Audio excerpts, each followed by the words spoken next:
Hey, Grant. How's it going? Good. How are you? Good.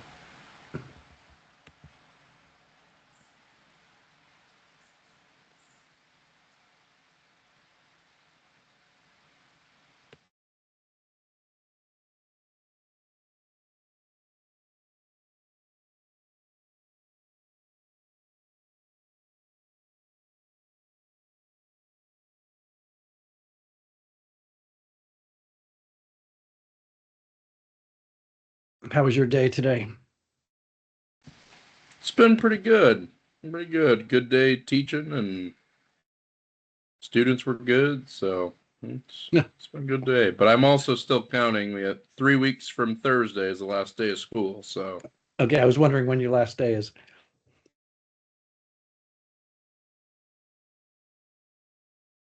When do you go back?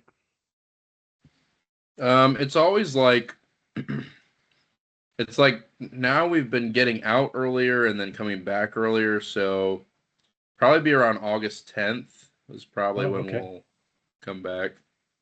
That seems early, but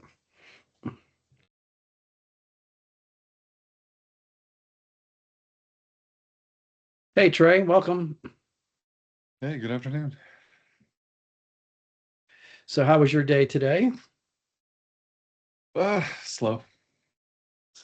Is that a good thing or a bad thing? I'd say a good thing. I got a headache towards the end of my work day though, and was trying to solve a kind of an annoying problem, so it was a great combo. Yep, gotcha. Remind me, what do you do for a living again? I work in finance, Oh, okay. so just a bunch of numbers. Pretty easy, right? You know, in Yeah, the I sense used that, to. more cash, you have cash, fine. If you don't have cash, not good. So, Yeah, I used to do engineering, so this is way easier. oh, no kidding. Okay. How'd you go from Yeah. engineering to finance? I moved while I was studying in high school. I got my associates in engineering design, and then I moved to California. I was studying software and had to move back for some family reasons. And I went to Wichita State, and their software program ended up being pretty garbage. Oh, Uh, so I was trying to figure out what I wanted to do, and they had a pretty good business program, so I just switched over to that, thinking, good interim study thing, and ended up sticking through oh, it. okay. um, so yeah, just So doing you finance enjoy now. financing better than engineering? I don't really think I enjoy it either too much. So to me, right now, I'm just trying to figure out where I actually want to go, and that's why I'm in this class and getting my master's Okay. because I'm actually trying to focus on. I get you. Sure. Good, good. Richard, how are you doing? I'm doing okay. How was your day? It was pretty good. I had a pretty productive day, but I had a kind of a concerning conversation with one of my students about some him trying to harm himself a couple times in the past, and how close he was to like he said he tried to use a gun and it just clicked. And so we had a discussion about, well, I don't think God's done with you yet, and So it was kind of difficult. That was kind of tough, Some of these kids are going through some pretty crazy things, So Yep, I get it. hopefully I can make a difference. I tried to talk to him about some like thought stopping techniques and ways to kind of monitor your thoughts and um, sort of take control when you're having um, unpleasant thoughts or anxious thoughts or things like that. Because I remember a time when I was younger and I thought I didn't have any control over my thoughts, that I just thought whatever came into my mind. But then I've learned, as I got older, to monitor what I'm thinking and change it. Sure. And so that's something that I talked to him about, and hopefully, it might help him. Yeah, good. I'm glad you were there for him today. That's neat. All right. So thanks to Grant and Trey, you guys got me your topic. Rich, you didn't give me your topic yet for your research paper? Oh, yeah, I was gonna email you that, and I didn't. I know we had talked about it in class about like a contrast between the righteous and wicked in Oh, Proverbs. That's right. Proverbs. Yeah. Yeah. Email that to me just so I can get a good thesis statement. Okay. Because those papers are due next Monday, Yeah. the 4th. I think it said May 3rd at 6 p.m. Oh, okay, May 3rd. All right, gotcha. 2028. 2020. Sorry, I'm not going to take 2 years to grade things. I tend to be quicker on grader than that. So yeah, I'll by the Sunday. So yeah, Rich, you don't have a lot of time, so you want to get that to me quick so I can okay it. Okay. All right. So yeah. So Grant and Trey, I think you guys are on the on the right track. So hopefully you guys have started and you're moving forward. Any questions or comments? Remember, at least 5 sources, and most of what you guys are doing is going to take more than 5, but at least 5, strong commentaries. Trey and Grant, I mean, you guys probably even have some journal articles that'll be helpful for both of your projects. So get some journal articles in there too, just to get you acclimated to the field, and make sure you're using stuff that's relatively new. All right. Generally in research, we want to use stuff that's less than 40 or 50 years old. So make sure you check the original copyright date. And even if you have Logos, just because it's in Logos, if it's copyrighted by Logos, it could have mean that it was open sourced or outside its copyright, and Logos simply took the copyright. So Jameson's, Pink's, if you see a Logos copyright, go back and check the original copyright date, because it's a very old commentary. And Jameson and Fawcett, I don't want to speak ill of Logos because it's good, but sometimes they throw stuff in there just to, beef up or give you fluff to say they're giving you 1,000 books. Well, those 1,000 books, they're not worth 1,000 books. Okay, it's just to beef up their library by giving it to you. So you don't want to use those as academic sources. Even Wiersbe, McGee, all of those, and they're popular. Even Swindoll, they're popular, but not academic. You really want to deal with academic sources. All right, so questions, comments, concerns?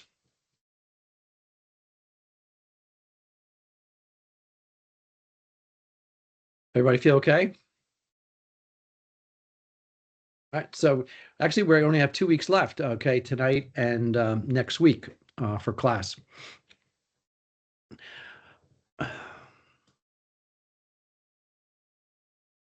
Let's go back.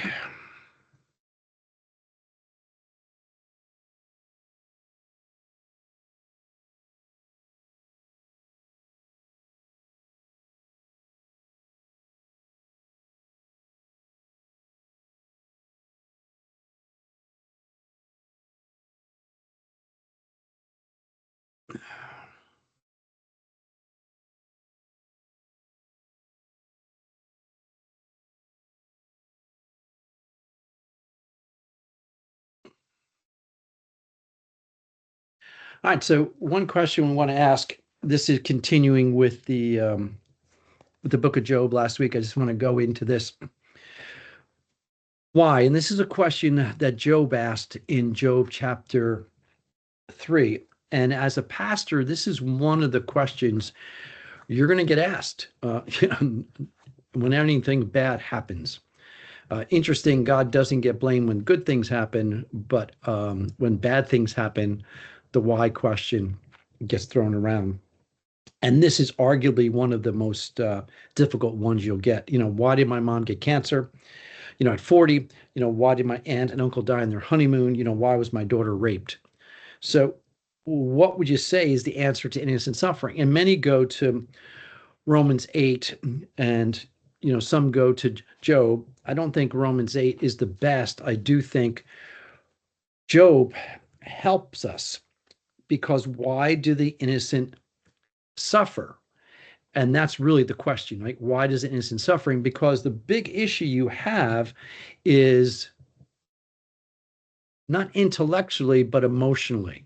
Okay, I want to read you a quote from that I read from a book, Christopher Morgan, entitled Suffering and the Goodness of God.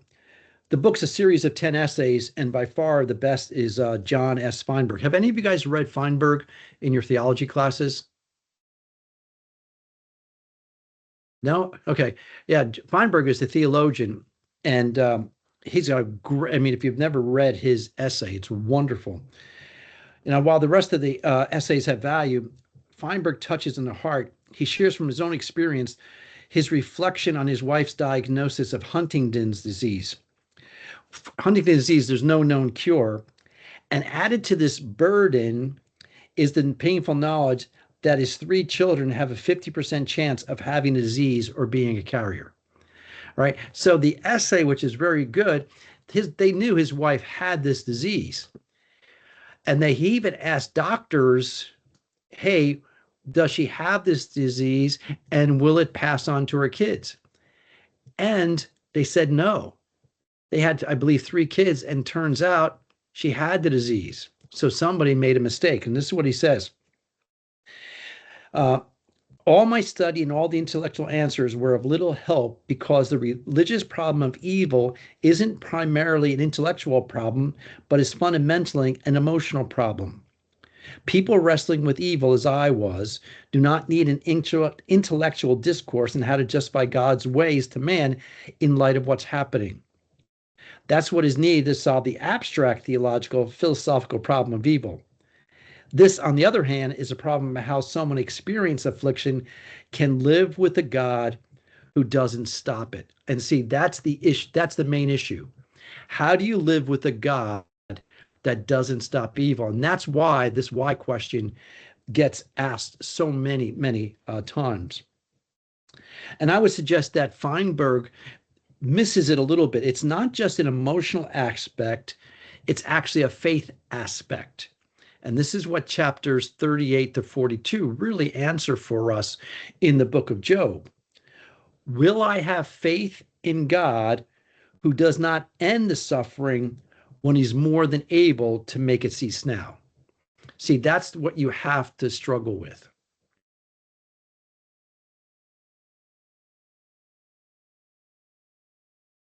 So I say it this way: while God does not and may not choose to reveal why a righteous man may suffer, he does graciously reveal himself to the sufferer. And that is the reason for the questions in Job 38 to 42. He doesn't answer Job's why, and Job's why still shouts in chapter 3. And although he may think he needs an answer to the why of their life, their pain, in reality, they need a fresh glimpse of God in his power and his wisdom to order the sufferer's life according to his purpose. However, we may never know that. We may never know what the purpose is. And Job does give us a glimpse of one purpose, is that, hey, is God's glory safe in my hands if there's something bigger happening in life? Okay. And I'm convinced that Job asks why, God says who. So God does answer the question, a different question, who. And I'm completely convinced that even if you knew the why, you would still ask more questions. So for instance, if my wife died tonight, right? And I say, God, why? And God were to say, well, Mark, let me tell you, 3 people came to Jesus. Well, what's my next question? Well, Beaton, your next question. Why couldn't you do it another way? Yep, that's one. What's another why?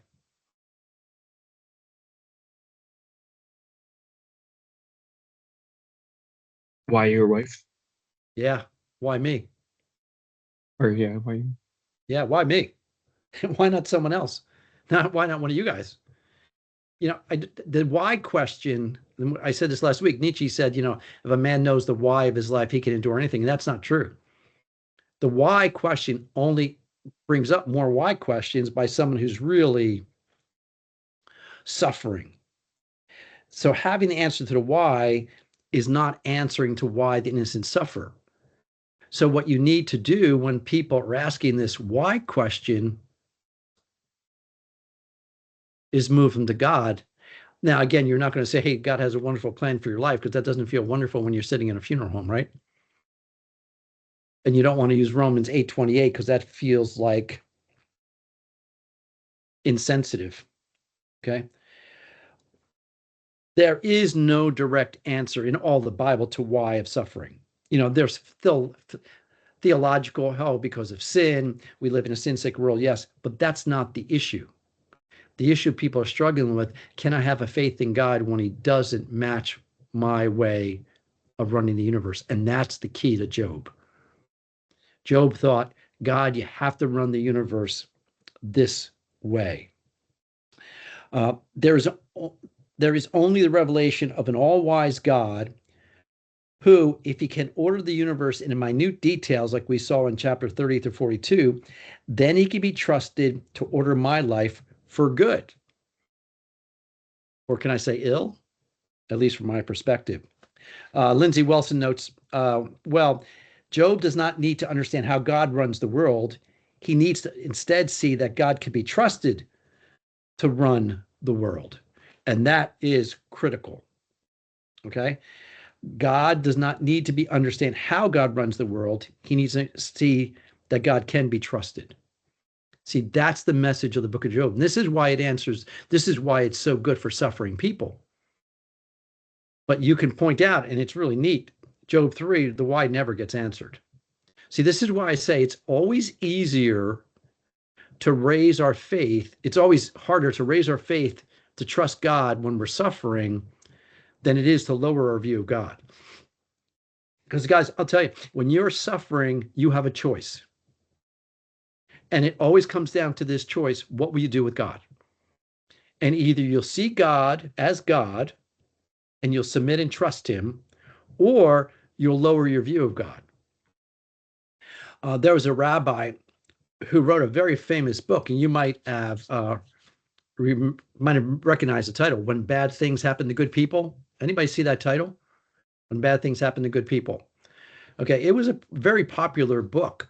And it's a rabbi who was writing about his son who had progeria. And progeria is the disease that rapidly ages the victim. So his son was 6 years old and had the body of a 60-year-old. I mean, it's just a terrible disease. So as he was thinking about that, then he started thinking about all the rest of the bad things that happen in the world: cancer, the Holocaust. And he came down to this conclusion: God is good, God cares, but he can't be in every place at the same time, and God wrings his hands like the rest of us in suffering. Now, this is a rabbi who believed in the Exodus, who believed in God can divide the sea. But when it hit him, he's confronted with God, and what will he do with God? Hey, I'll trust that I don't understand what's happening or why. No, what we tend to do is lower our view of God. And I would think in this whole deconstruction movement that we're seeing, or we've seen a few years ago, seems to have lost some status recently. Most people, I would think, I would almost go so far as to say all, have been disappointed with God, and that's why they're re-questioning their faith. because God's disappointed them with kind of suffering. Life did not work out the way they had planned, and therefore God has let me down. And if God's let you down, that means God is not God. And then you become God. So you have a choice. Either you're going to raise your faith to believe God is God, even if I don't understand. And that is tough, but that's faith, right? Faith is the essence of things not seen. I'll trust God when life doesn't make sense. Or I'll lower my view of God. You only have those two choices, and you don't stay static in your faith. Whenever you meet with some kind of suffering, you have to go one or two ways. Either going to go up the stairs in faith, or you're going to go down the stairs and lose something of the sovereignty of God in your life. Questions, comments?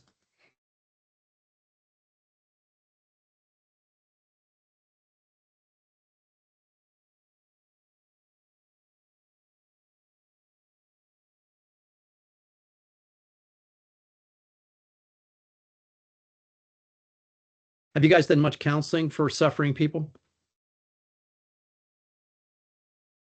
I did some today. Okay. Ryan, what's your experience? Yeah, I mean, I've helped out a lot with youth when I was in my early 20s, and I haven't counseled anyone recently, but one big thing is yeah, that comes up a lot is where was God when I was suffering? And my response is always, he was dying on a cross. He suffered too. Like, he understands your suffering. He has a plan for it. What we know that plan exactly to be in intricate detail. We don't have intricate details, but we know there's a hope. And yeah, you usually referencing the Romans 14 or Romans 8 isn't the ideal way to go about it. All things work together for good. I mean, that's a theological statement, and it does bring hope at the right time. But I think what we need to do when people are suffering is just orient them back to God and his sovereignty, Or and that he Romans, can be trusted. The key is he can be trusted when I'm suffering. Yeah. Or Romans 14, where he Paul says, isn't that the one where it's whether you live or whether you die, you do unto the Lord? Or is that Yeah, Romans? sure. Yeah. But I Yeah. think, I don't think that answers the why, because I No. think people are asking a why question. So I think that's why Job helps us, because Job asked the why question. Yeah. And what God answers is the who question.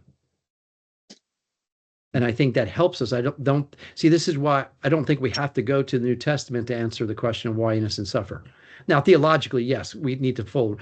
But if you're really asking, like Feinberg asked, like, why me? Job is the book to go to.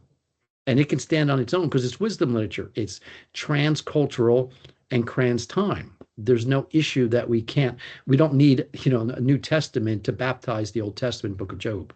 Okay. It can stand on its own, and it helps us understand the backside, so to speak, of Deuteronomy 20 to 32. Because the Israelites had this retribution theology in their minds. And I explained to you, last week, it goes right into the Pharisees. Pharisees, you're bad people, you're sinning. And that's what, I think the book of Job helps us understand. All right, two things you're taking away from the book of Job, from reading it, from our studies last week. What are you taking away? Two things.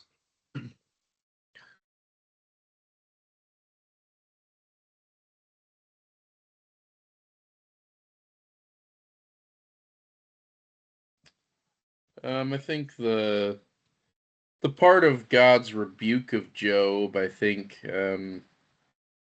it helps interpret the areas where Job was not righteous in his speech. Like the beginning is very righteous in his speech, but then, Job does have some arrogance and basically saying that he's like totally innocent, like that he's pretty much like, you know, uh, totally innocent before God. And then also I don't know. I think I was interested in the idea of the context having to do with the retribution theology. I don't think I didn't know that context before, so it definitely.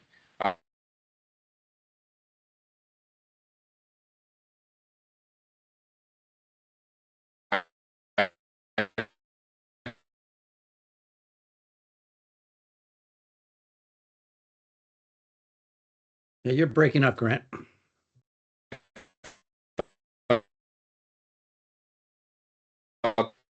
That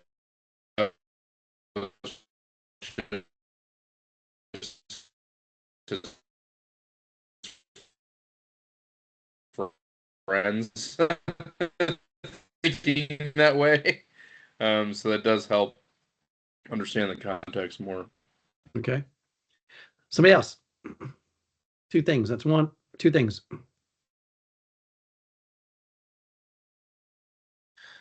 Two things that stuck out to me, I think, was kind of realizing how limited we are in comparison to God and how little we really truly understand about the universe, about the world, about even our own selves, our own lives, Yeah. and how that really does show us that we should put more trust into God because, being all knowing and all seeing, that he does know more about what's truth, what's real, I guess. Yep. And he is working a plan. Yeah. He had, the universe is, and that's the one thing about Job 28, 38 to 42. It shows that God has a created order that he's upholding. And that just shows his wisdom and his sovereignty. So that's why we can trust him. But he is working an overall plan that includes all of us, which I find fascinating. Yeah, really neat. Ryan or Trey, two things. Maybe on a bit of a, I don't know if it's a lighter side of things, but it's a great reminder that your friends and the people around you could be have the best intentions, but they could give you the worst advice. Yep, you're not wrong. And then on top of that, Proverbs and Job, I think together really talk a lot about like essentially standing on your morals, standing on your faith, and being true to it. Not being swayed by the circumstances around you. And I think that's pretty critical. So yeah, good. I appreciate it. Ryan. Yeah, gosh. For me, just with a lot of the experiences because I've been homeless, I've been just had a lot of crazy stuff that happened to me, and I don't have time to describe it tonight, but definitely reading through Job again.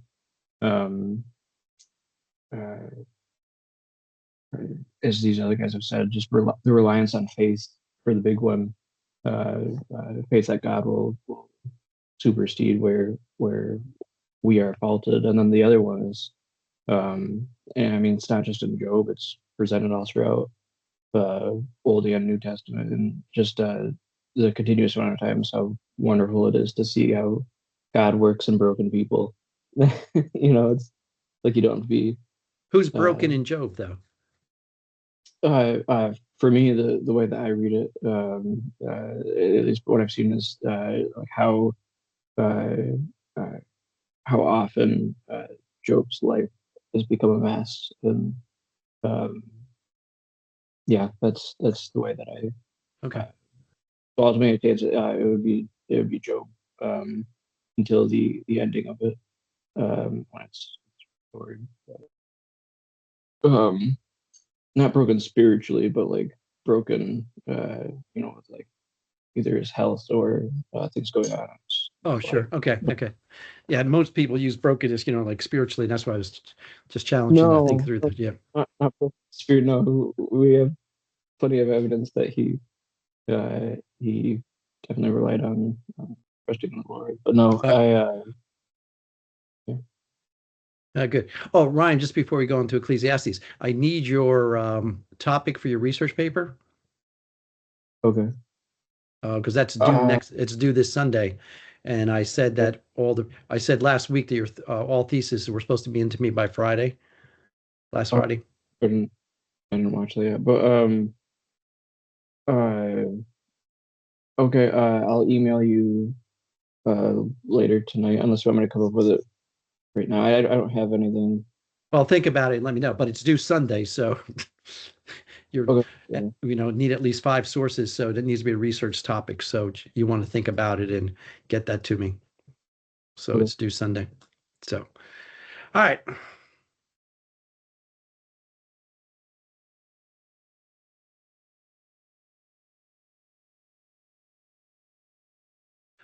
So again, we're talking about wisdom literature, non-proverbial. All right. So we're moving from Proverbs, and I'm taking technically, I'm going to put Psalms out in its own category.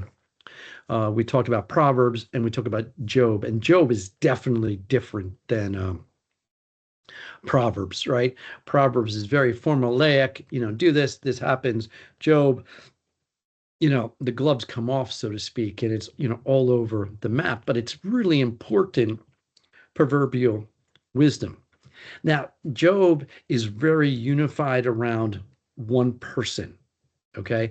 And even I think it's this one theme of suffering that we don't see anywhere else really in the Bible, not to this degree of, Satan's behind it all. And that's unique. We get a lot of Satan, theology of Satan from the book of Job. Because he's causing it. New Testament will get, the sin issues that come up, sin sick world. But in Job, direct opposite of Proverbs. In the same ilk as Job, we come up to Ecclesiastes. Okay. And for Ecclesiastes, it's like, wow. So you guys have all read the book. So I want you to, is the book pessimistic, optimistic? What is the book? What is your feeling about the book? You've read Estes, you've read the book itself, Ecclesiastes. Where are you in pessimist, optimist? Where are you on the scale? The very first time I read through it, I thought it was pretty pessimistic. And Mhm. then after I knew the conclusion, that reading through it again during this class, was like, this is a great book. This is optimistic. This is, it's pointing you to the right things. So yeah, that's my perspective. Okay.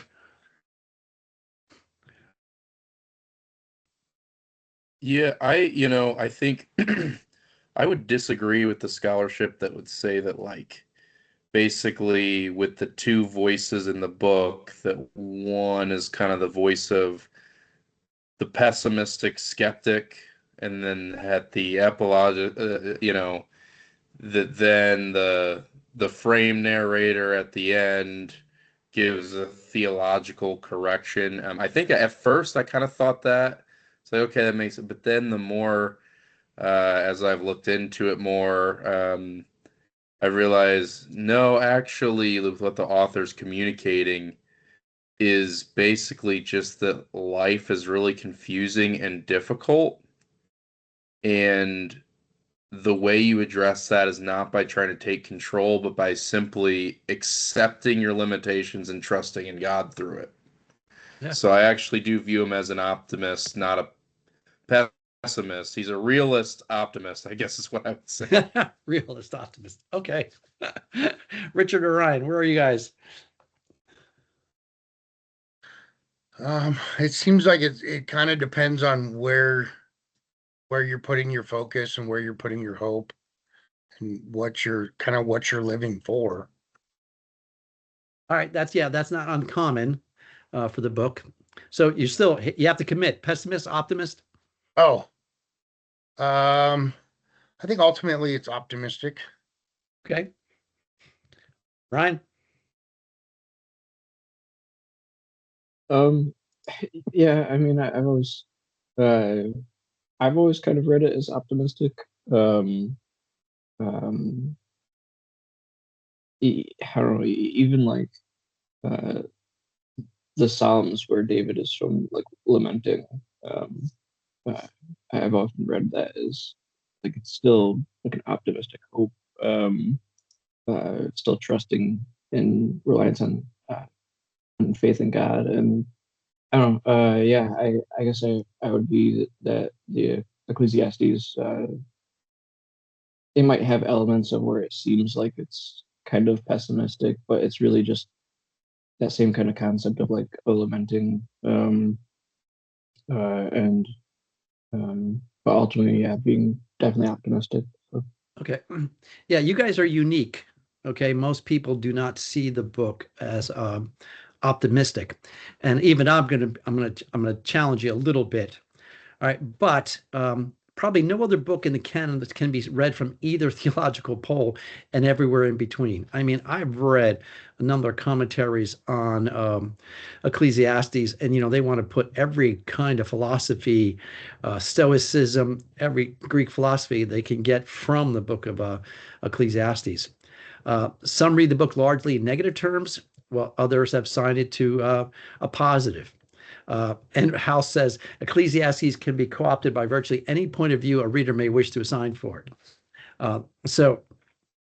However, it is wisdom literature, and we have to understand that wisdom literature is giving us two paths. However, this is a different kind of wisdom literature.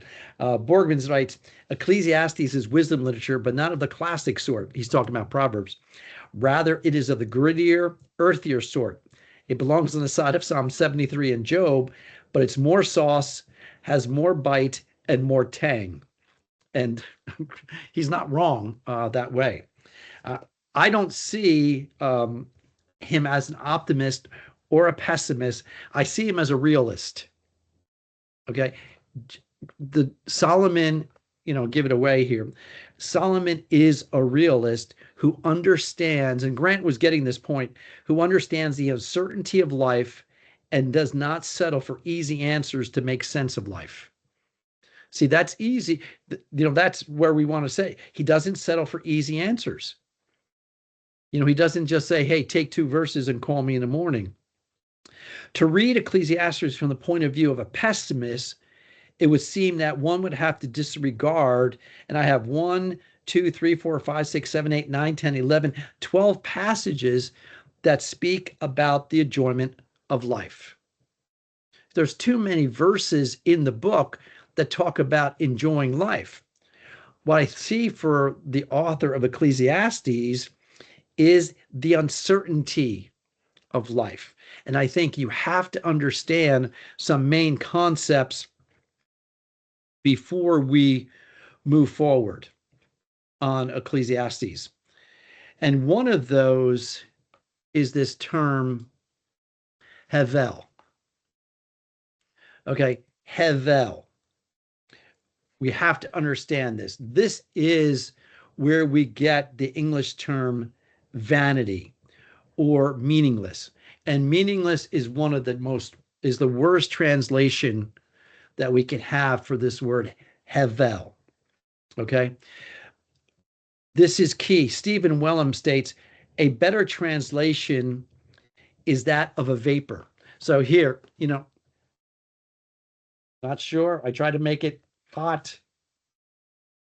Now you can't see. Oh, there you go. I can see it here. You probably can't see it, but I made hot tea. That's a vapor. And that's why I'm showing this. This is a vapor here. Hevel,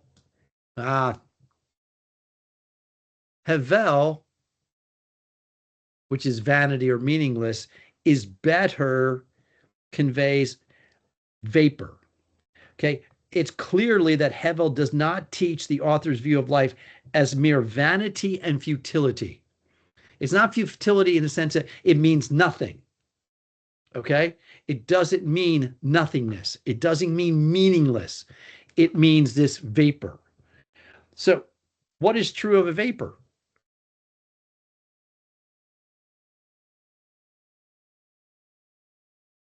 What's true of a vapor? It's here temporary. For one moment, gone the next. Yeah, here for a moment. Not it's temporary. So here, it's not denying that there's something coming out. It doesn't last. And that's really a better understanding of this term Hevel. Okay. Wellman again, in the use of Hevel, the teacher is not affirming the meaninglessness of life.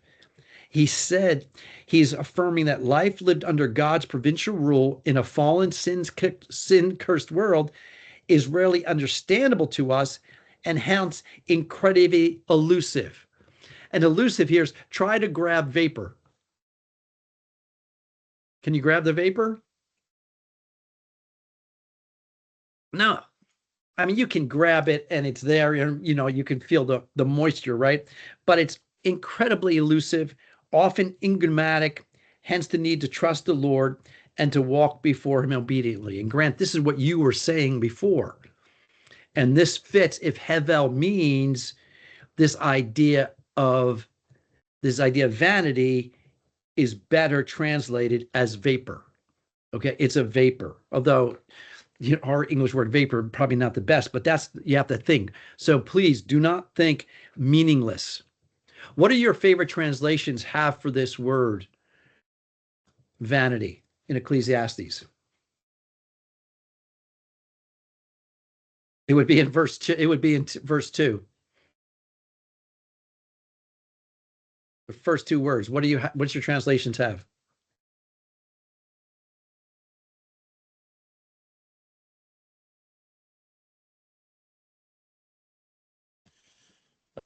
Mine, ES.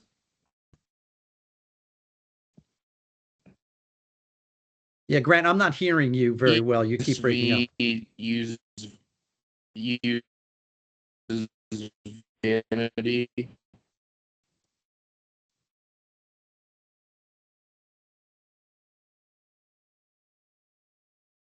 Are you guys, other guys, having a hard time hearing Grant? Is he breaking up on you? Yeah. Okay. Vanity is what BSV uses.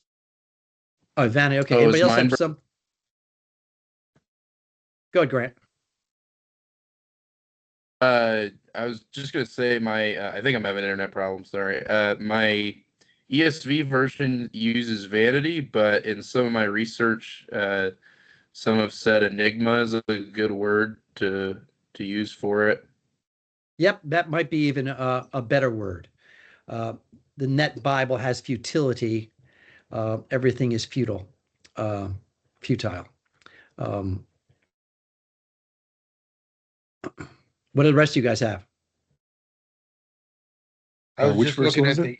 the NASB and it has futility. Yeah, verse 2 of chapter 1 and verse 2, where it'll say, Hevel Havalim.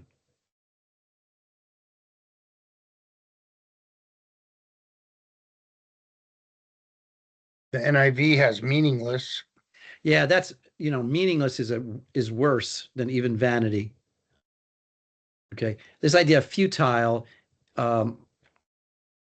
it's an idea, this is the Net Bible, transitory breath, effervescent vapor. Breath, the literal sense lent itself to metaphorical senses, breath, vapor, wind in a non-physical sense, and it lacks concrete substance, thus the connotation unsubstantial. So the idea is, vapor of vapor, says the preacher, vapor of vapors, all is vapor. That's not the best term. So we really struggle with futile, maybe, but just don't use meaningless. I think that'll really throw you and what the book is trying to say. Because if you say meaningless, and a number of commentators will use meaningless, that's going to give you the pessimistic view. All right. So that's going to be difficult to sustain for us. So we have to understand Hevel. That's the first major one. The next is, how do you understand under the sun? This is another issue. Must be understood. How do you understand this?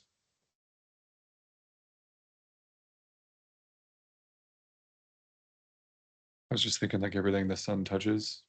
Okay, that's good. Thanks, Trey. Good observation. Someone else. On the earth. Okay, good, Richard.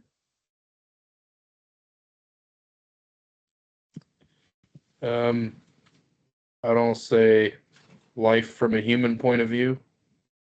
Okay. Now, none of you are using the catchphrase "life without God," and you pick up, any commentaries on Ecclesiastes. Many times you will see this, have seen this as lived life on earth without God. God is mentioned too many times in the book to think that this is about life without God. Okay?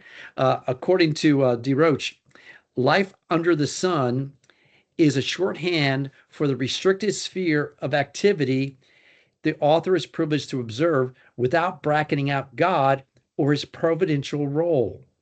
To be under the sun is to be identified to what is universally true for all humanity, believers and non-believers alike, through all time since the fall of mankind. So I like what Trey and Richard said. Really, it's whatever the sun touches. Okay, under the sun. It's just under the sun is talking about this universal concept of, hey, whatever's under the sun is going to be subject to the things I'm going to talk about. All right. So two concepts that we have to understand really well is Hevel, vanity, but vapor, and under the sun. If you don't understand these two concepts, you could be all over the map of what you believe. So under the sun is life on this sin-cursed world, all of its hurts, pains, uncertainty, unfairness, fears, questions, and God. It doesn't take out God, and we'll go through that in a little bit. All right, so who's the author of Ecclesiastes? Presumably Solomon. All right, Trey's going to be cautious and say presumably. What about the rest of you guys?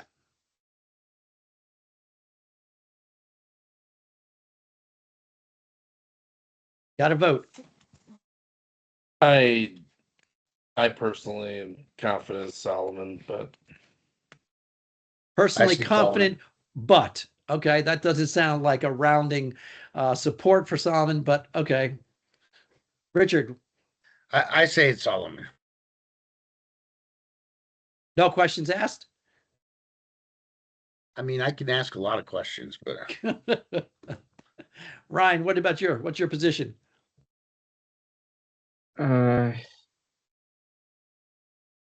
You guys might stone me for this, but I kind of go with that it's I'm not really sure. But I've was kind of been in that camp of it was leaning definitely Dr. Seuss. yeah. Definitely not Dr. Seuss, right? All right, what do you guys do with verse 1 of chapter 1?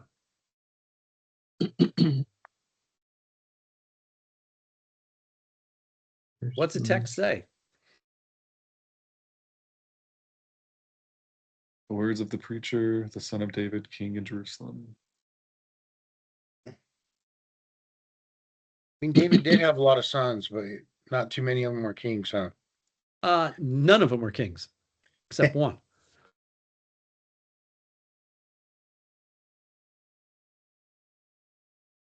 Ryan, what does verse 1 read to you? So I guess the way that I've always kind of taken it is that, like as far as like who wrote it directly, like as far as like a scribe or someone writing for Solomon, or if it was directly Solomon. But I mean, yeah, verse 1, it sounds like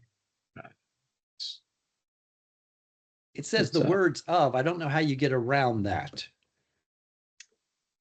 well, like I said, it is someone that's writing for him, but Yeah, it doesn't say that though. And plus, even if you had a scribe, who does the Bible say whose are the words? Even if a scribe is writing, who are the words? I guess in verse 1 it would say Solomon. Now it doesn't say Solomon. It says what? Koheleth. But Koheleth is who? because it's in apposition now, is the son of David, king in Jerusalem. And I'm thinking it's probably not Absalom. Just throwing that out there. Probably not. Before his hair got stuck in the trees, right? Yeah, I don't know if he'd be writing this. Okay.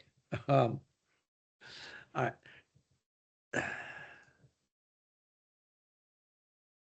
All right, let me just read this. Do I put that in that quote? I'm just going to see if, oh yeah, this is what I want to get down here. Some maintain it's Solomon. Other states Koheleth is a pseudonym, but the writer is not. Concerning authorship, Child says there is almost universal consensus shared by extremely conservative that Solomon was not the author of the book. I mean, this is extremely conservative scholars that disagree with you guys. Now, I agree that it's Solomon because of verse 1. I don't see how it's anybody else. It says, Devar Koheleth, son of David, king in Jerusalem. I don't know who else that could be. Now, that we haven't answered the question, though, is what is the purpose of Solomon taking on Koheleth as this moniker, as a name? All right. So I maintain, for number one, I think there's textual evidence that Solomon is the author because it says the words, he's king, he's son of David, king in Jerusalem. Now, interesting, why doesn't he just come out and call himself Solomon? And I think there's a reason for that. But right now, I think verse 1 really, it's almost a slam dunk. Not as much as Proverbs, not as much as Song of Songs, where he's named in verse 1. But here, the son of David, king in Jerusalem. The reason that the scholars don't want to take Solomon is because they date the book based on linguistic arguments. There's some words that are in Ecclesiastes that they say should be they were used in Hebrew between 400 BC and 200 BC. The difficulty, guys, is you never want to base your argument of authorship based on a few words in the text. Okay, they could have been updated, or a better explanation is we don't know how words circulated in the Old Testament. Just because they might have been a Greek word doesn't necessarily mean it wasn't known in Aramaic or it couldn't have been updated. So I think that's a really, really bad way of dating a book just based on a few choice words that we don't have record of being around maybe when Solomon wrote it, but we have very limited sources to say this is the vocabulary they used. So I want to be very careful saying that.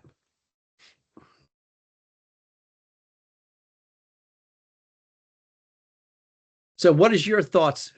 If you believe Solomonic authorship, and I think you should, but if you believe Solomonic authorship, what's his purpose in using this term Koheleth, which we've translated to be the preacher or teacher?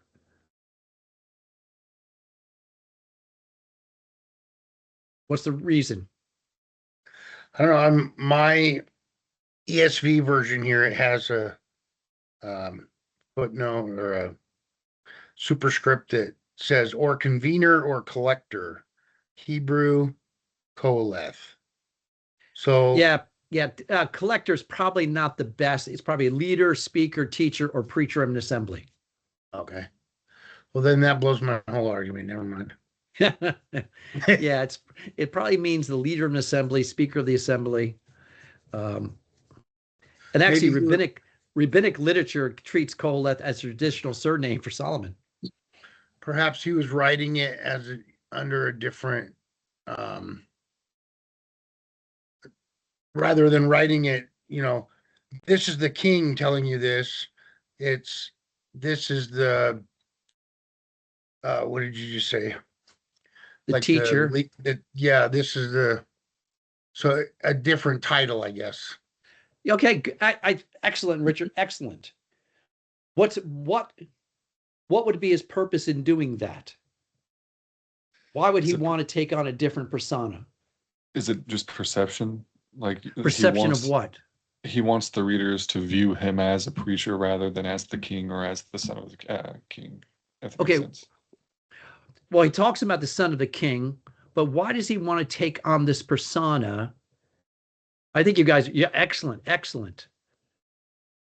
But what is it about being king that may affect the book, but him running as Koheleth helps him more? I mean, this is probably piggybacking on what they were saying, but maybe for people, viewing just his perspective as king might narrow their view of the meaning of the text. In what way? Well, I think if the emphasis on here's my experience in life as king, then it probably doesn't hold the same, I don't know, relatable weight to it. I think I think that's part of it for sure, Grant. I think you said it excellently. I think as king, number one, excuse me. I think number one, he doesn't have the same limitations that we do not being king.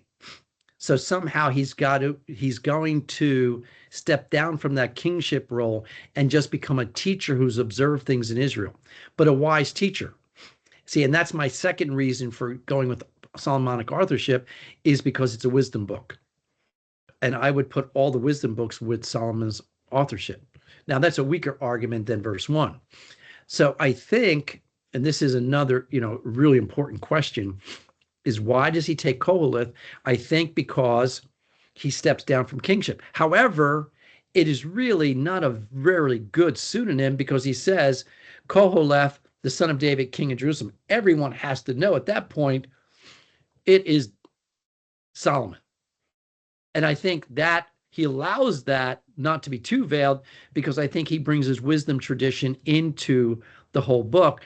But he steps down, he takes off his royal robe, so to speak, as king, and speaks as this teacher or this assembler or preacher of the assembly, or leader.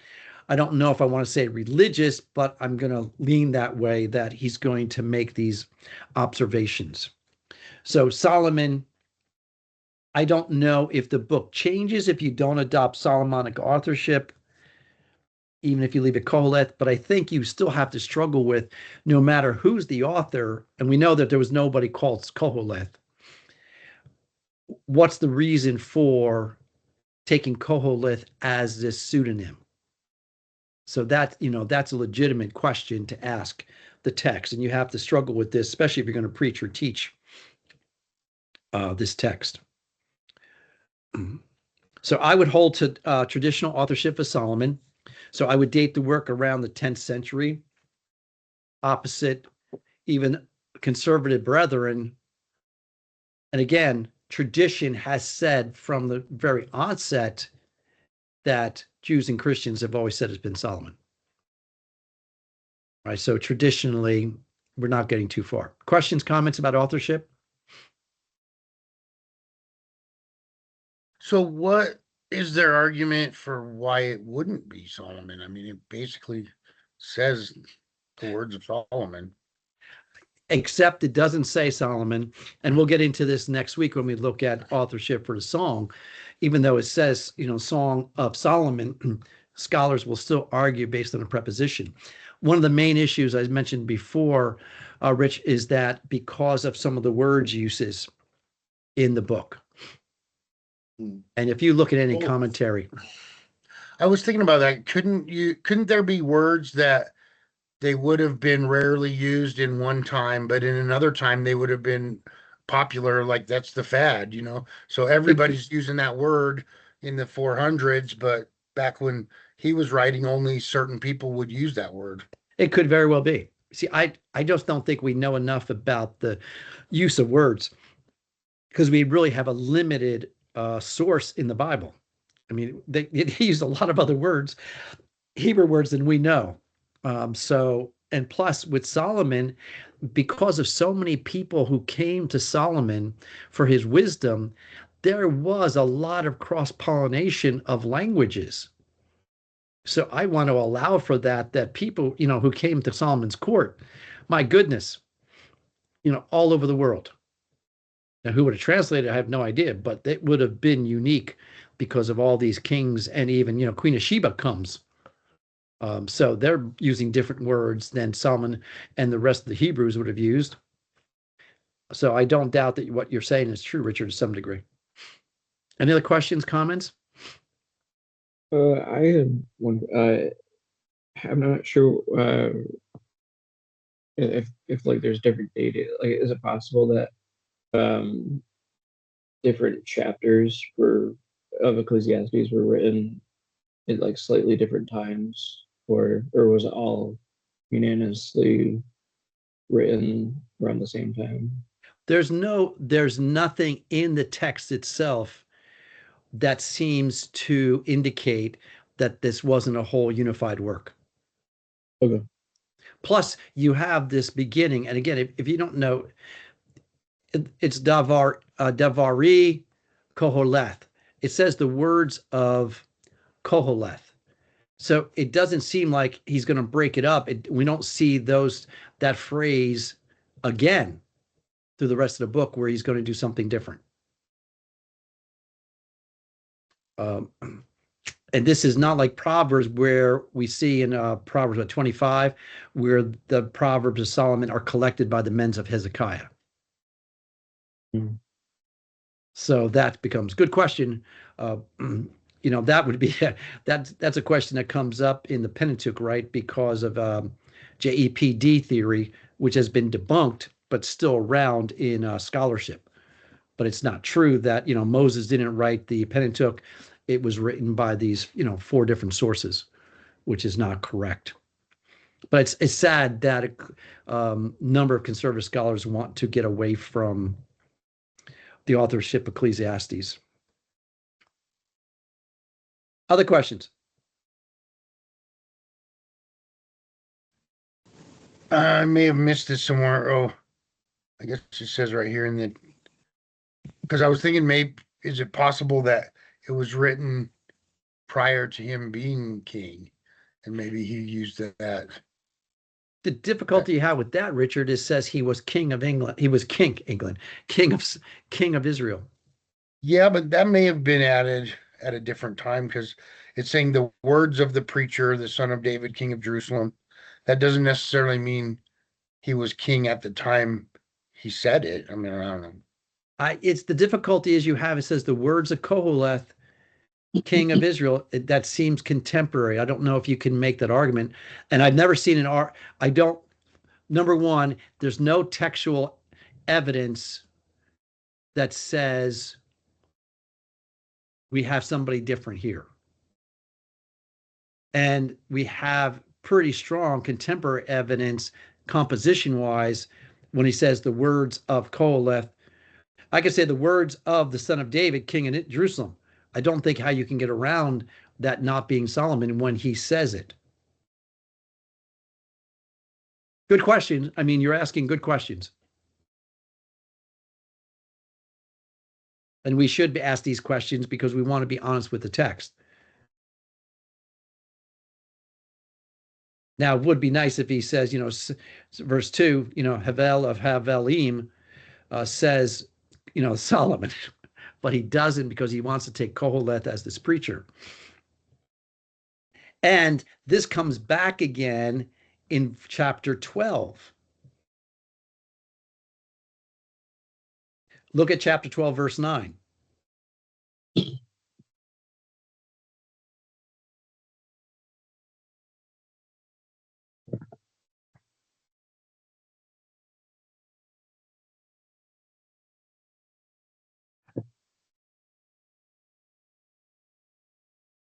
And what do we have? In addition to being a wise man, Hakma, Koholeth. So this goes against, Ryan's observation this seems to be one body of work because it starts with Koheleth and it ends with Koheleth.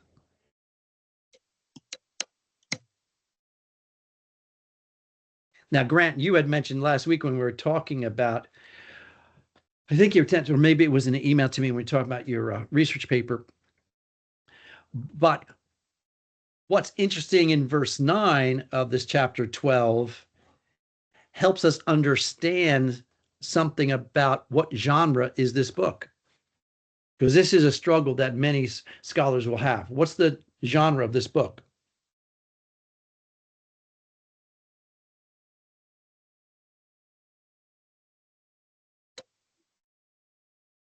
It's almost written like a memoir. Okay, but there's more to it than that. It really says something to us. It tells us something right in that verse. What's it tells us about the genre of this book?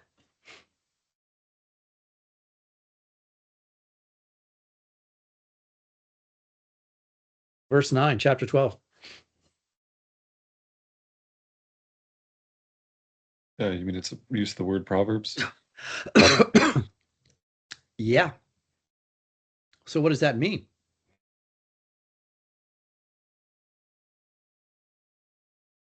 That's teaching wisdom. Yeah, but it also means that Ecclesiastes, the book of Ecclesiastes, is a number of proverbs. So Grant, you were saying, man, this book is really frustrating. It doesn't go from beginning to end. Why? I think it's because it's a collection of proverbs. This is not much different than Proverbs, although they're different in the sense of the way they're laid out and the way they're put together. But this is the same word, mashil. However, here it's the plural mashilim. So he arranged, carefully evaluated, which means he studied and he weighed and studied these proverbs. So he tested these proverbs, which makes sense based in chapter 2. He tested these and arranged many proverbs, which are, if you look at verse 10, he sought to find delightful words of delight, or words he took delight in, and to write accurately truthful statements, words of truth. So he wrote truthful words. And how did he write those? He wrote them as proverbs. And what do these words do? Verse 11. I think a number of scholars miss these verses when it comes to talk about genre. What's the genre of Ecclesiastes? I think it states it right here. It's a bunch of proverbs. Now, I do believe that the beginning is crystal clear. I think the ending is crystal clear. It's the middle that's really muddled. It's a muddled middle of how do we get through it and how does it connect. And I think all of you struggled with this when you were trying to do your outline. I mean, you put what was there. What no one did was how does it get from A to B, so to speak? How to get from chapter 1 to chapter 12. That's what you all struggled with. You could tell me what's there to some degree, but what you couldn't tell me is what's the progression. And that's what an outline should be able to tell us, is how to get from chapter 1 to chapter 2. So keep this in the back of your mind when you're thinking about the book of Ecclesiastes, that when we come to talk about genre after authorship, they're connected, that we have this verse 9, he taught the people knowledge. And how did he do that? He pondered and searched out and arranged many proverbs. And I think Proverbs is the genre. Now, interesting, if you had Hebrew, I would open your Hebrew Bibles now and we would look at it. This looks different than Proverbs. Interestingly, though, if you ever get a chance to look at the Net Bible, it tries to break it down into parallel lines. What does your Bibles do when it comes to, I'm going to say genre, but it's more what we call stichography? How does your favorite Bible lay out Ecclesiastes? Mostly. There are probably some examples, but how does it lay out the book? Narrative or poetic? Or narrative. Okay. What was that? What's your Bible tray? NASB. NASB. Okay. Yep. Yeah, mine has a narrative too because I'm using NSB. Someone else. What's NIV? Somebody mentioned NIV. Who uses NIV?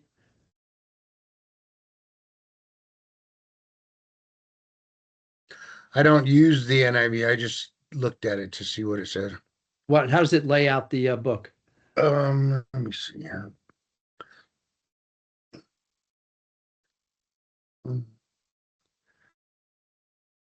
It's written more like poetry or like. Oh, is it laid poetry? Yeah, it's kind of. How about chapter 2? Chapter 1 may be a bad example if you look at that because that might be that's definitely poetry in chapter 1. But what about chapter 2? Oh, I'm on chapter 12. That might be a reason. Yeah, look at chapter 2. Yeah, 2 is written more like narrative. Okay. There are some parts that are written like poetry after verse 10 through 16. Okay. Yeah, that's not unusual because like in chapter 1 mostly will be poetry through verse 11. Then it'll get into this narrative. However, the Net Bible is trying to make it more like in that parallel form that we talked about, which I think is probably more accurate. If we're talking about its Proverbs, not the book of Proverbs, but it's proverbial. Okay, it's Proverbs. Ryan, what version are you using? I have a couple different versions, but the one I use mostly is CSB. But for assignments and stuff, I use either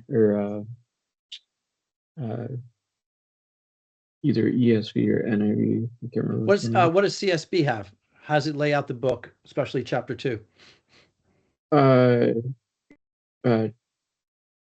Chapter 2 for Ecclesiastes, right? Yes. Okay.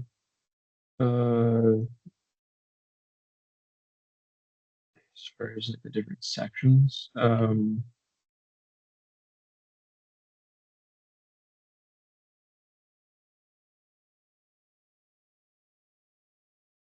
don't know. I guess there's a couple different sections. Well, just look at chapter 2 because it's generally the whole thing. Is it based on narrative? Does it have paragraph, or is it poetic like Psalms and Proverbs?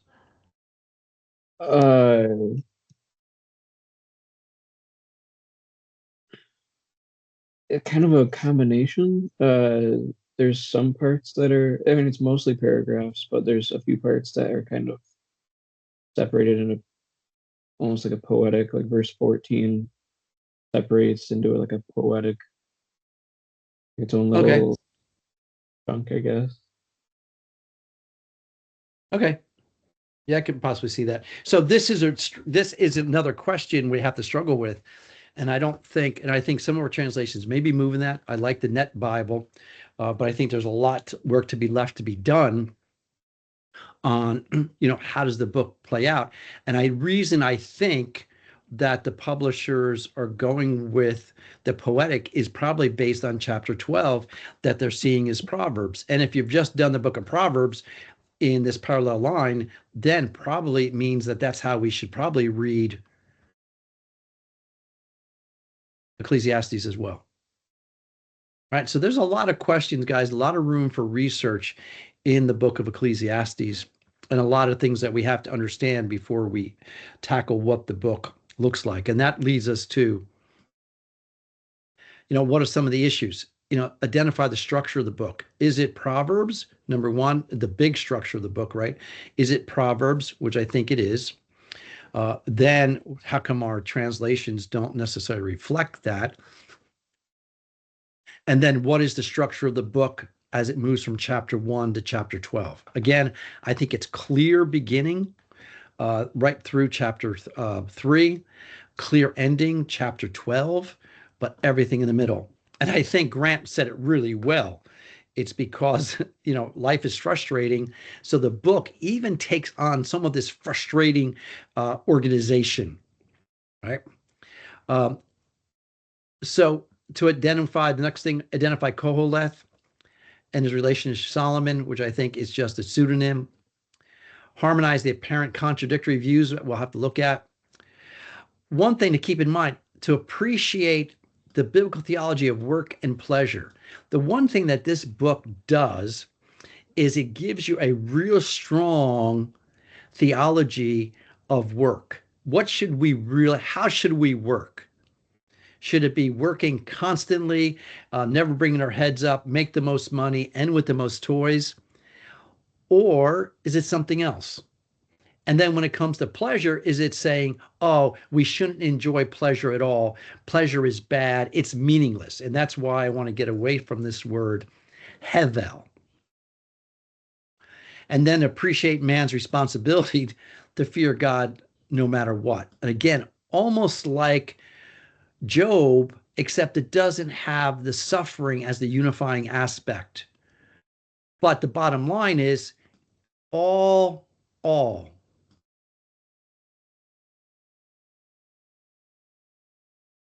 wisdom literature comes back to fearing God. Although we're gonna have to wait till we get to the song to say, how does this work? Because this is not stated. It's stated in Proverbs. It's stated in Ecclesiastes. It's stated in Job. It's not stated in the song of fearing God. Just interesting. But Proverbs, Ecclesiastes, and Job really hit this strong.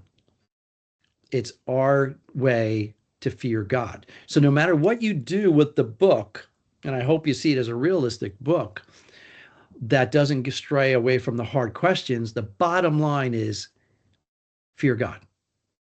No matter whether you can understand life at all, fear God. All right. And that brings us to, all right, my subject statement. So life, even for the ancients, was at best complex. Life doesn't always work out the way intended. Now we could stop there for a moment. And again, how did the people of Solomon's time, ancient Israel, expect a life to work?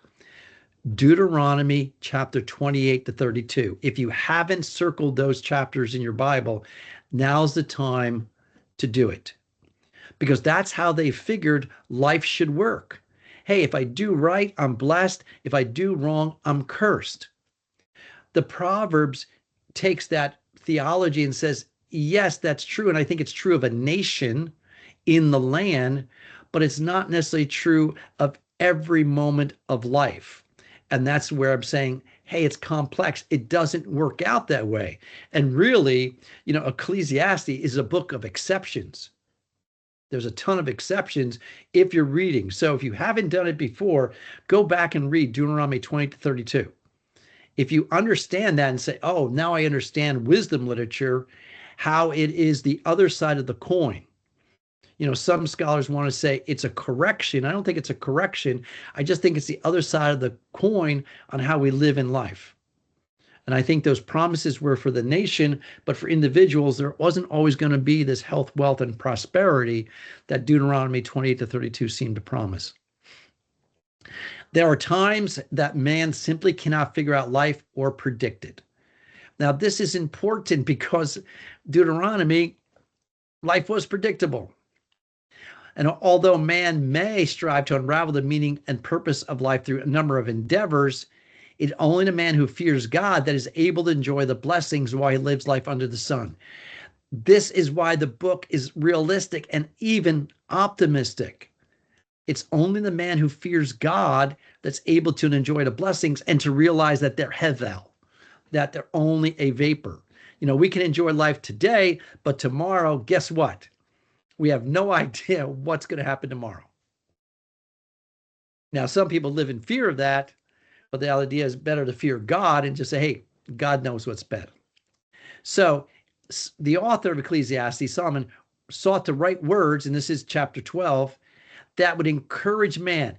Every book of the Bible, Old Testament, I'll just talk about since the class, always meant to do something. And here is encourage man above all his earthly endeavors to fear God in the midst of uncertainty and complexity of life. And that's what Grant was saying last week, the uncertainty and complexities of life. This is why the book is so positive and so realistic. Questions, comments, criticisms? This interpretation definitely makes a lot more sense than it, but it seems like so many, I don't know, it seems like a lot of scholarship, it's like they have the two opposing voices, and that there's one is the angry pessimist's view that's being supposedly corrected, but I'm not sure how they reconcile that with, especially parts where Solomon does say, like, hey, you should enjoy the work of your hands. Hey, you should enjoy a good meal with your families. You know, like, Yeah. I don't know how they reconcile that, you know. They tend to gloss over those and let the negative voice, because I think they're looking at it from a philosophical point of view. And if you just look at it as Proverbs, you understand you're going to have this complexity. And sometimes it's going to be an enigma. You're not going to be able to figure it out. And that's part of the book, that we can't figure it out. But you have to keep in mind, see, I think if you get lost in the trees and don't keep the forest view, that this book is always going to get down to fear God. Okay. I preached a series. I was going to preach a series on Ecclesiastes before we moved, before my church closed down. And I realized that when I broke the book up, I think I had 15 sermons I was going to do. Every sermon was going to end the same. And you say, that's going to be pretty boring, McGinniss. It had to. Why? What's the end? You have to hold the conclusion of Ecclesiastes chapter 1, chapter 2, chapter 3, wherever you break your points down, you have to hold all of those conclusions in tension until when? What's the aha moment in Ecclesiastes?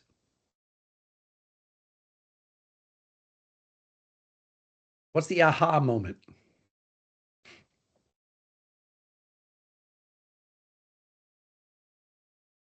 Would it be the fear God and keep his commandments at the end? It's verse 13. See, even that's the answer to every single question that we can't figure out. But he doesn't give it to you verse 12 till chapter 12, verse 13. The conclusion, see, and he even says that the conclusion or the end of the word is what? Fear God. See, when you can't figure out life, what's your conclusion? See, but he doesn't get there until the last two verses in the book. So if I was going to preach this or teach it, if you don't keep chapter 12 in view as your conclusion, I think you're going to go all over the place. If you're saying, hey, I can't figure out this enigma right here, the bottom line, you have to wait till chapter 12. Because everything, he kind of holds everything in tension, and he wants you as the reader to hold everything in tension until you get to chapter 12, and then it could be, oh, good, I finally figured out. I have no idea what's happening, but my bottom line is fear God. That's what he's going to get. And the verse 14 is really neat. Why should we fear God? It starts off with this key clause, for God will bring to judgment everything which is hidden. So no matter what you think you're hiding from God, guess what? He sees, and he's going to bring the judgment. So that's to keep you honest in how you live out the book. Because I think some people in the book think they can get away with things. And God here says he will bring the judgment. Because we're not sure, and even the book says, we're not sure the wicked gets judged. Not the way they should. And God clarifies that at the end. So I think if you're going to study this book, I would get chapter 12 under control before I did anything else, because that's your conclusion. Especially verses 9 through 14. I think that is your conclusion, because it tells the purpose of why he's doing it and then the conclusion. So if you understand verses 9 through 14 of chapter 12, I think you'll have a better handle on the whole book. That's where I would start. As a matter of fact, if you're trying to understand, commentaries, go back and read how they handle chapter 12, 9 through 14. They should come close to being right. And if they're not, you should be able to see it pretty clearly that they're not following the book itself then. Make sense? Other questions, comments? I had a question about the way that it would have been written in Hebrew. Would it have been written in a way to distinguish it between like narrative and poetry, or Good question. Yeah, they would have. Now remember, we don't have the manuscripts, we just have the Masoretes.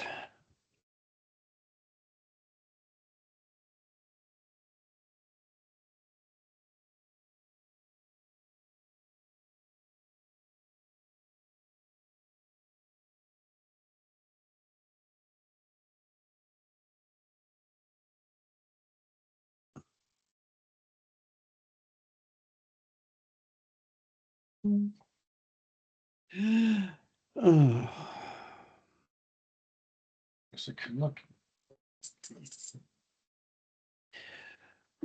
To your question, Ryan, I'm sorry, Rich, yes and no. Sometimes it's clear poetry, other times not so much.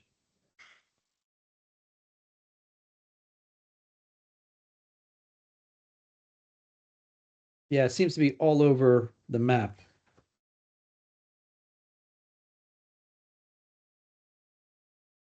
But I can see why, the Net Bible is doing what it's doing.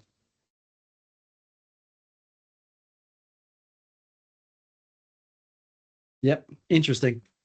Not as clear as Proverbs or Psalms, for sure. Good question. Anybody else?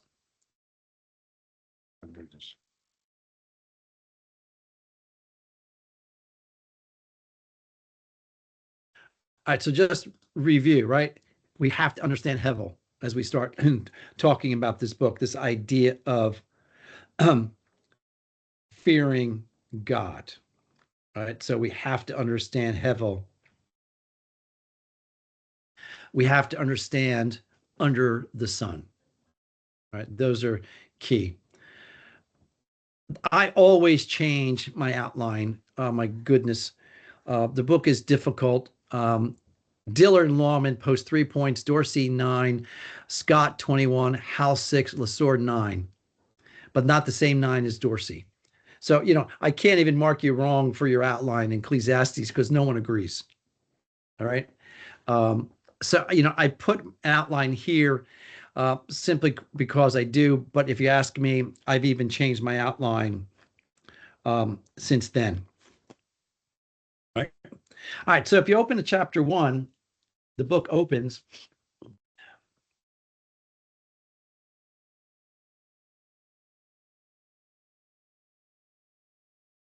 And it does start off with, the words of Koheleth, the son of David, king of Jerusalem. I can't see how it's not Solomon. All right. Vanity of Vanity, I'm just reading New American. Vanity, vapor of vapor, says the Koheleth, all is vapor or futile, futility of futilities. Better than meaningless. It's not saying it's just like everything is a vapor. All right. So, it just doesn't last. And then he gets into these questions. And this question, what advantage? He asks this question a number of times throughout the book. I don't know if it's a sub theme that goes through. Hey, what's the advantage here? All right. So what is the, I'm trying to look at, what is the benefit? You know, if you want, or what is the term here is profit in Hebrew. It's using to evaluate the ultimate benefit of human activity. Now, just because it says ultimate benefit, don't jump to the spiritual. There's no division for an Israelite between spiritual and physical. It's not like we do today in the New Testament. It's not like, oh, it's, you know, it's salvation. The book is not talking about salvation. It's not talking about soteriological issues. It's talking about life under the sun with God, which is assuming a redeemed community. Okay, the Jews were, quote unquote, believers because they were redeemed. Not saying everyone was saved, but generally he's talking to a redeemed community that already had a relationship with God. Right? So he says, what advantage? Because he's saying, he makes the statement at the beginning that everything is a vapor. So now, if everything is a vapor, now he's going to start with your work, because that's the majority of. Now, I don't mean work here is not your job. It is what you do. It's what your effort is. So what does Van have in all his work? It's probably better to see that word as effort. Don't think of work here as occupation. Okay, because it's not meaning what we do. It's just the things that we do. Okay, what advantage does man do in all his effort, which he does under the sun? So this is the first time we see under the sun. And it's just doesn't mean without God. It just means the things, and I think Rich says it well, the thing the sun touches. It's just life on this world. Because watch, some of the things that happens is a generation comes and a generation goes. See, that's showing you the vapor. Hey, what good is to have a generation, because this generation comes and guess what? Then a generation goes. You know, guess what? In 40 years, I'll be dead. 40 years, you'll be older. But in 80 years, guess what? You'll probably be dead. What's the advantage? Is there any advantage over your generation over my generation? Not really, because one comes. But what remains is the earth. Hey, then it starts talking about the cyclical things. It starts, a generation comes, generation goes. So it's starting this cycle. The sun rises, the sun sets. Hastening to a place, it rises again. So he's asking man, what's the advantage? Now he's turning to nature and says, oh, the sun rises and it sets again, blowing towards the south, then turning towards the north. The wind continues swirling around on its circular course. The wind returns.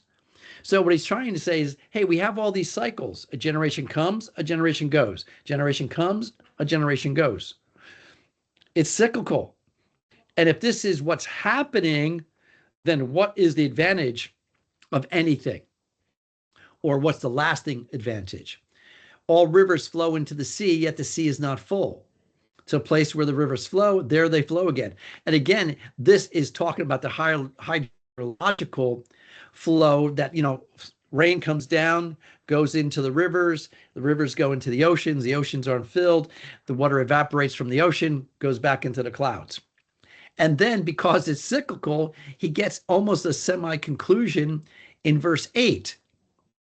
All things are wearisome, man cannot tell it.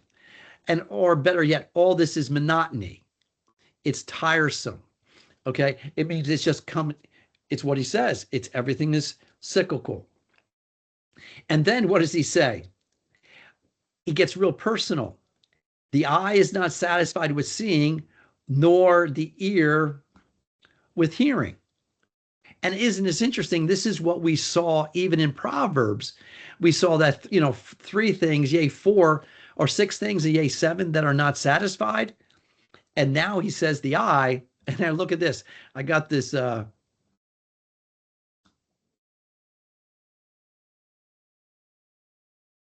may take you a while to get the idea, but you see, the eye is not filled with seeing. It always wants more. That's because what you see is a vapor. It's okay for a moment, then it passes. The same thing with the eye, I mean, with the hearing, what you hear once, you want to hear again. Then he says, that which has been is that which will be. Why? Because a generation comes and generation goes. That which has been done is that which will be done. Why? A generation comes, a generation goes. There's nothing new under the sun. Now, that doesn't mean inventions. It just means endeavors. All our endeavors are generally the same. Making life easier, making money, surviving. It's what we do. Is there anything which one might say, see, this is new? No, it existed for ages. What? It's just an invention. That's what. He's not talking about, not computers. Now, it's interesting. There's no remembrance of earlier things and also the latter things which will occur. There will be for them no remembrance among those who will come later still. Like generations forget. I find it fascinating. People are talking about how bad the political climate is in the U.S. today between political parties. And it is bad. However, I'm reading a book about Thomas Jefferson, and I don't know it was any better in Jefferson's day. And he was the third president. So it didn't take long for things to, fall apart. So then we move on to the second part. And this again, I think, was it Ryan or Richard that you asked the question? Richard, you asked the question, I, the preacher, have been king over Israel, or am king. So I think here, there was never a time Solomon wasn't king, so we can't say this is after he's been king, because there was never a time that he wasn't king. But here he calls himself king over it. But I think he wants to put it in the past tense because he wants people to see him as Koheleth. Now, I set my mind to seek and explore by wisdom. That is really important in verse 13, because this is a wise. He's going to introduce this in chapter 2, but he's introducing it here. This is not Solomon being hedonistic. So many scholars want to say Solomon's being hedonistic here. Is not. He's just testing based on what he could do, but he's doing it with wisdom. And it's a grievous task. What is this burdensome task? I think this burdensome task, first, is something, it keeps them busy because we're trying to figure out life. That's the burdensome task, is trying to figure out life. And why is that tough? Because I've seen the works which have been done under the sun, and behold, all is vanity, striving after wind. Because it's, and this is another phrase we didn't talk about because I think it's pretty self-explanatory. What is this idea of striving after wind?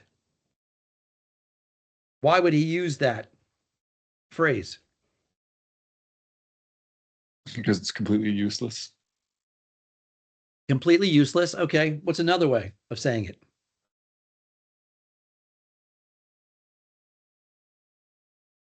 What's striving after wind?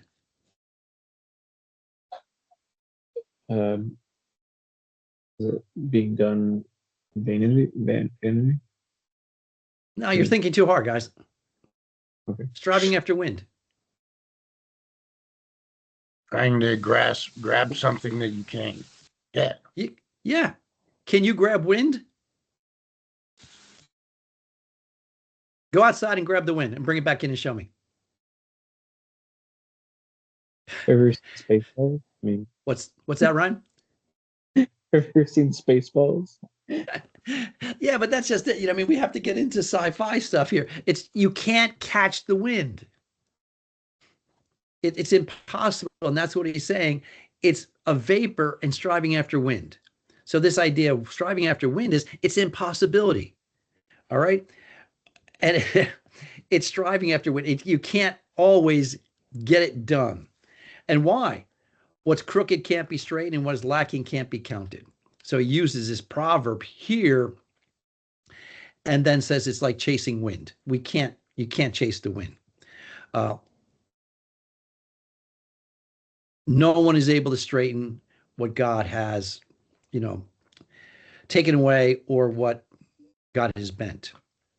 All right, so then he gets in 16. So we have wisdom used in 13. Then we're going to have wisdom used in 16. I said to myself, behold, I have magnified and increased wisdom more than all were before me in Jerusalem. Again, I don't see how you can't say this is Solomon, because no other king has done this, that has wisdom more than all who were over in Jerusalem before me. And my mind has observed a wealth of wisdom and knowledge. Now, some argue against Solomonic authorship. Why? How would they use this verse against Solomonic authorship?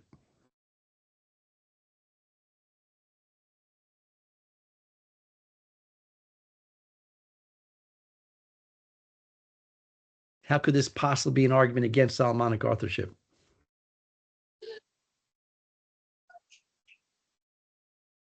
You have to know your Old Testament history.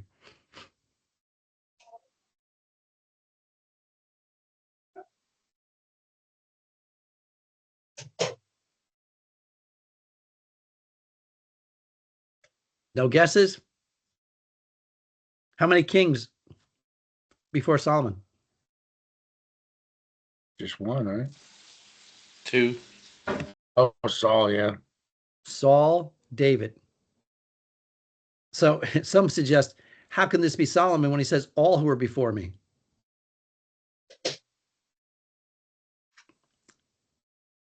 So it could be, all who are before me may not just be kings. It may be any leaders in Israel.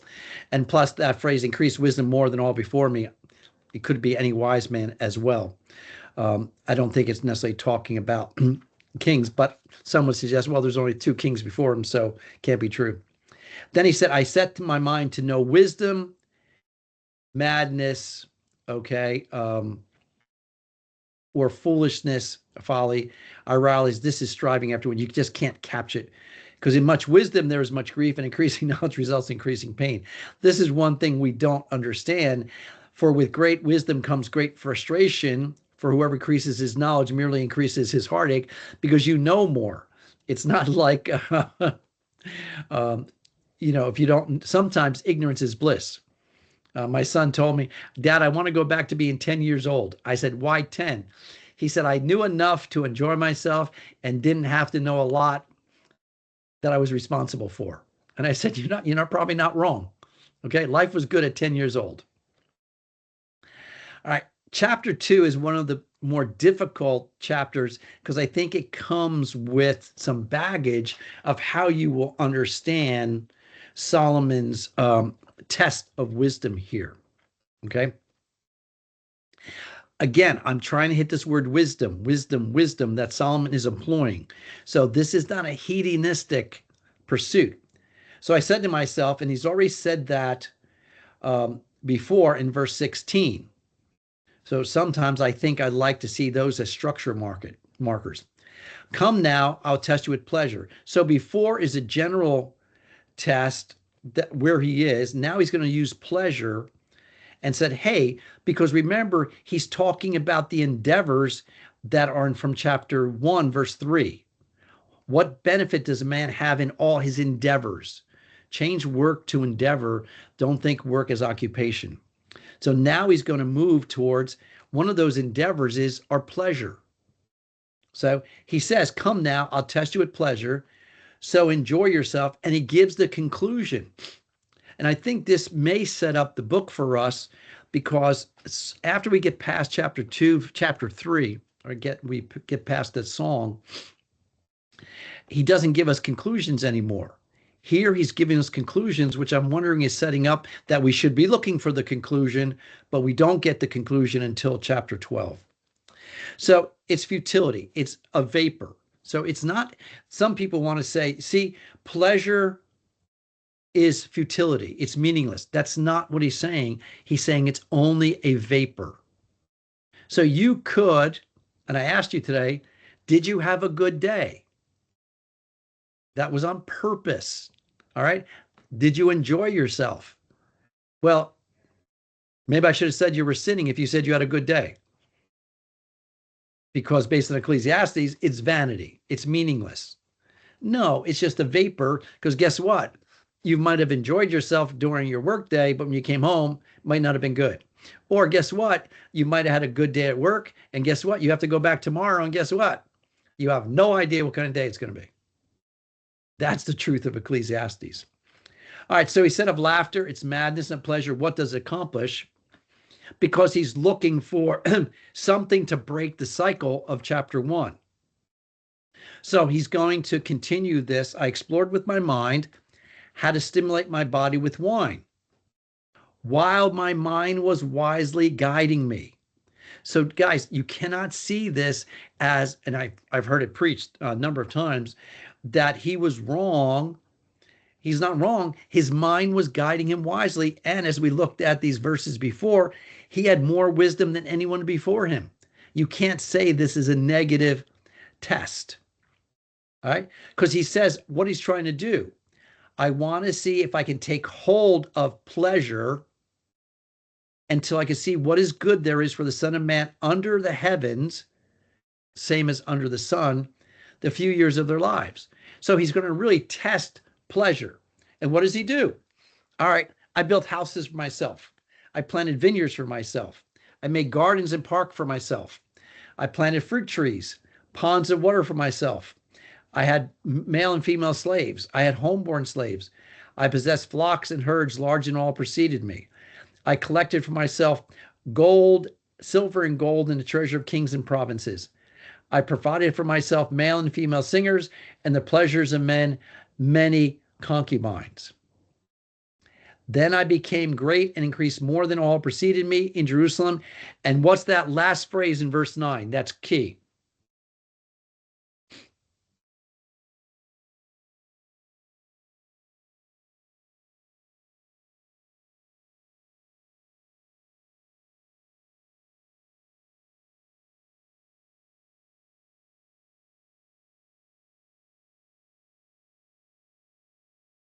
What's the key that we know this is a positive experiment? He became great and surpassed all before him, Jerusalem, but the main part would be that his wisdom remained with him. So he didn't do this as like, I'm gonna test out the sinful life and just be a hedonist pagan and see how it goes. No, it's saying that he was still wise even as he was observing those things. Yes. And what's interesting, did he break any Old Testament law in this chapter?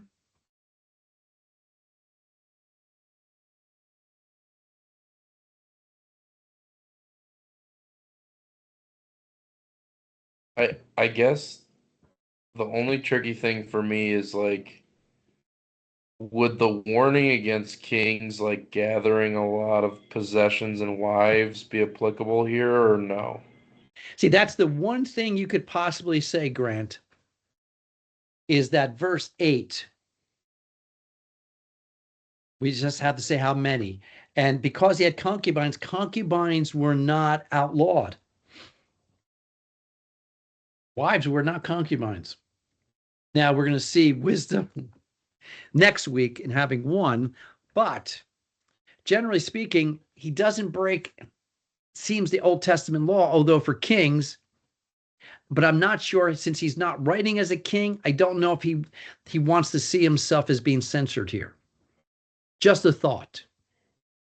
But I was talking with another pastor and we were walking through this together, and I just even asked the pastor, I said, what Old Testament law did he break? It's not like he got drunk. It's collecting silver and gold, but as the king, but as Koheleth, I'm not sure he's putting himself in that same position. Many concubines, again, does point to Solomon, right? Then I became great, increased more than all who preceded me in Jerusalem. Again, it could be rich men. It could be the kings here. And no one, the height of the Israelite kingdom was under Solomon. No doubt about it. The United Kingdom was under Solomon. And then he says, all that my eyes desired, I did not refuse them. I did not withhold my heart from any pleasure. Again, not sinful, but any legitimate pleasure. For my heart was pleased because of my labor, and this was my reward. Now, this is important. What was the reward? Simply doing it. There was a reward. However, when he considers this, what my hands have done, the labors I exerted, it was a vapor. And there's no gain from under the sun. Why? You have to go back up to verse 1. Did it break the cycle? That's the profit. Remember, we asked the word, there was no profit under the sun. That's the same word that's used in chapter 1. What profit does a man have in all his work? So this isn't negative. It simply said there's no profit. It doesn't break the cycle. Guess what? I planted fruit trees. What's going to happen to fruit trees? They're going to die. They're not going to produce fruit, and you're going to have problems all over again. So I think that's what he's saying here, that behold, all is vanity and striving after wind. There's no profit, because it has to go back to chapter 1, verse 3. We'll see it again in chapter 3, verse 9, and also in chapter 5. So once he says that, that's his conclusion of pleasure. Now he goes to consider wisdom, madness, and folly. He says, for what will the man do who will come after the king? And he says, even if there's a new king, he does exactly the same. Now he says, I see that wisdom excels folly, as light excels darkness. That's a positive statement. And the wise men's are in his head, but the fool walks in darkness. Yet I know that one fate befalls them both. Now this feels more like Proverbs. Then I said to myself, again, the same phrase he's used before, as is the fate of the fool, it was befall me. So why then I've been extremely wise? See, this is where money, some scholars trip up, right? Do we not want to be extremely wise? Yes, they're still being extremely wise. But if he looks at the end, what befalls them both, what happens? They both what? Die. Both die anyways. Yeah, so he's asking the question, why then have been extremely wise? Notice he says this is a vapor. Yes, because even wisdom is tough to grasp, and it doesn't necessarily keep us from the same fate as fools.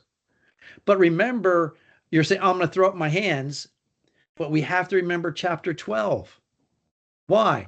You don't want to throw up your hands and say, okay, it's not worth being wise, because he just said, wisdom exceeds folly, light exceeds darkness. And we walk in light. However, fear God and keep his commandments. Why? And what's also vanity, because he says in the next line, why is this vanity? Because there is no lasting remembrance of the wise with the fool. As in the coming days, all will be forgotten.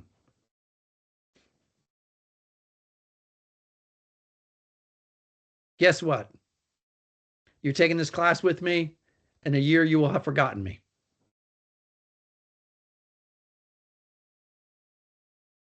That's life. It's just the way it is. So you say, and this is what I hated life, for the work which has been done under the sun was grievous to me, because everything is a vapor and you're trying to catch it to hold it. That's what he says, thus, and notice the connecting verbs, the connecting words he uses.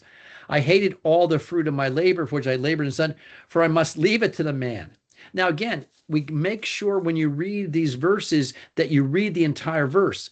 I hated all the fruit of my labor, which I have labored under the sun. Don't stop there. There's not a period. Because now he's going to give you the key clause in Hebrew, or the for. Why does he hate it? It's not that he hates it completely. I hate it, for I must leave it to the man who will come after me. And what's the problem with that? Verse 19. And who knows whether he'll be a fool or a man, a wise man or a fool? Yet he will control over the fruit of my labor, which I've labored by acting wisely in the sun.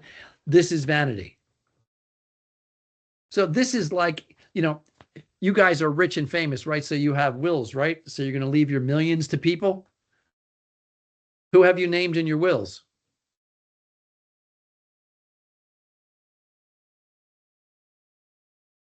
Who have you named in your wills, guys?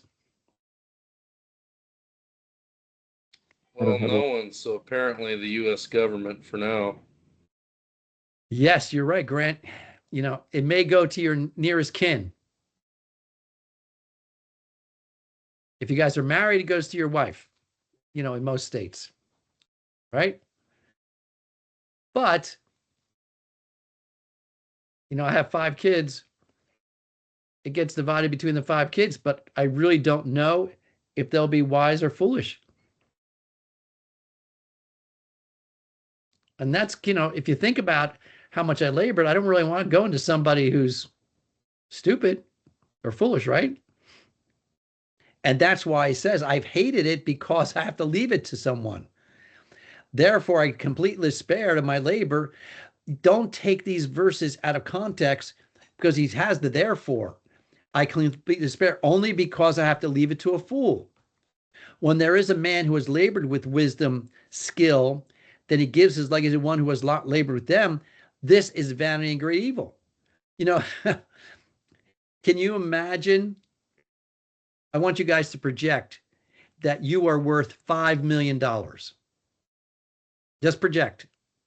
That might be small change for you now, but right, make believe you $5 million. All right.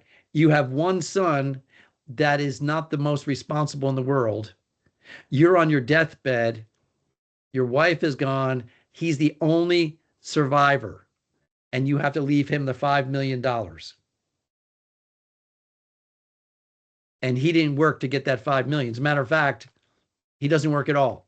How are you feeling right now to leave that 5 millions to your son? I feel terrible.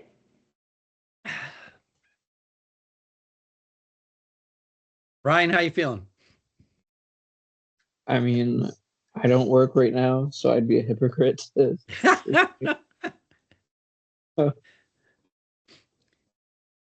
You know, but again, it's not saying, you know, this is unique in the sense of a man who's not labor. So it's like his son didn't labor with him.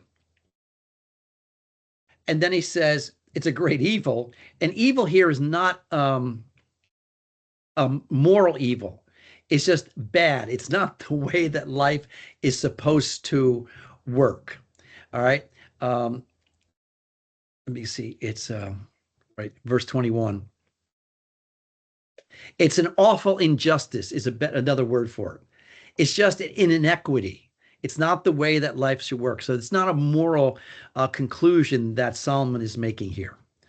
So because he does not, for what does a man get in his labor and act striving, which he labors under the sun? Because if I leave it to someone else, you have to read it in context. If I leave it to someone else, this is what happens.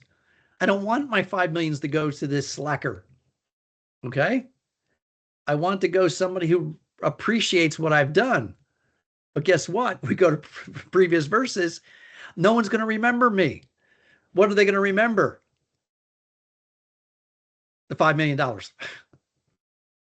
I was at the bank for them. I'm going to be forgotten. So he gets through this. Then he gets into what is really the conclusion for labor. What should we want for our labor? There is nothing better for a man than to eat and drink and tell himself that his labor is good, or that his enjoyment in their work, and this may be occupation that we're talking about here. 24, there is nothing better for man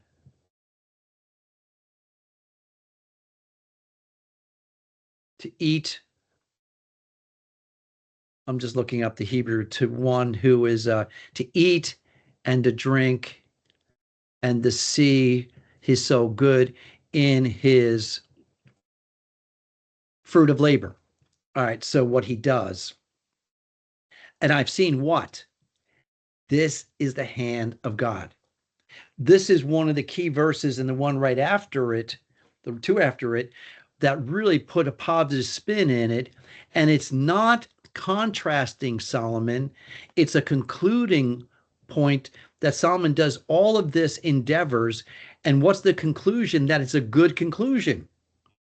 Hey, you may leave it to someone who's unwise. You may leave it to someone who didn't labor for it. So what is good?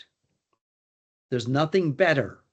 And notice he sets so high. There's nothing better for a man to eat and drink today and tell himself his labor is good. Why? This is from the hand of God.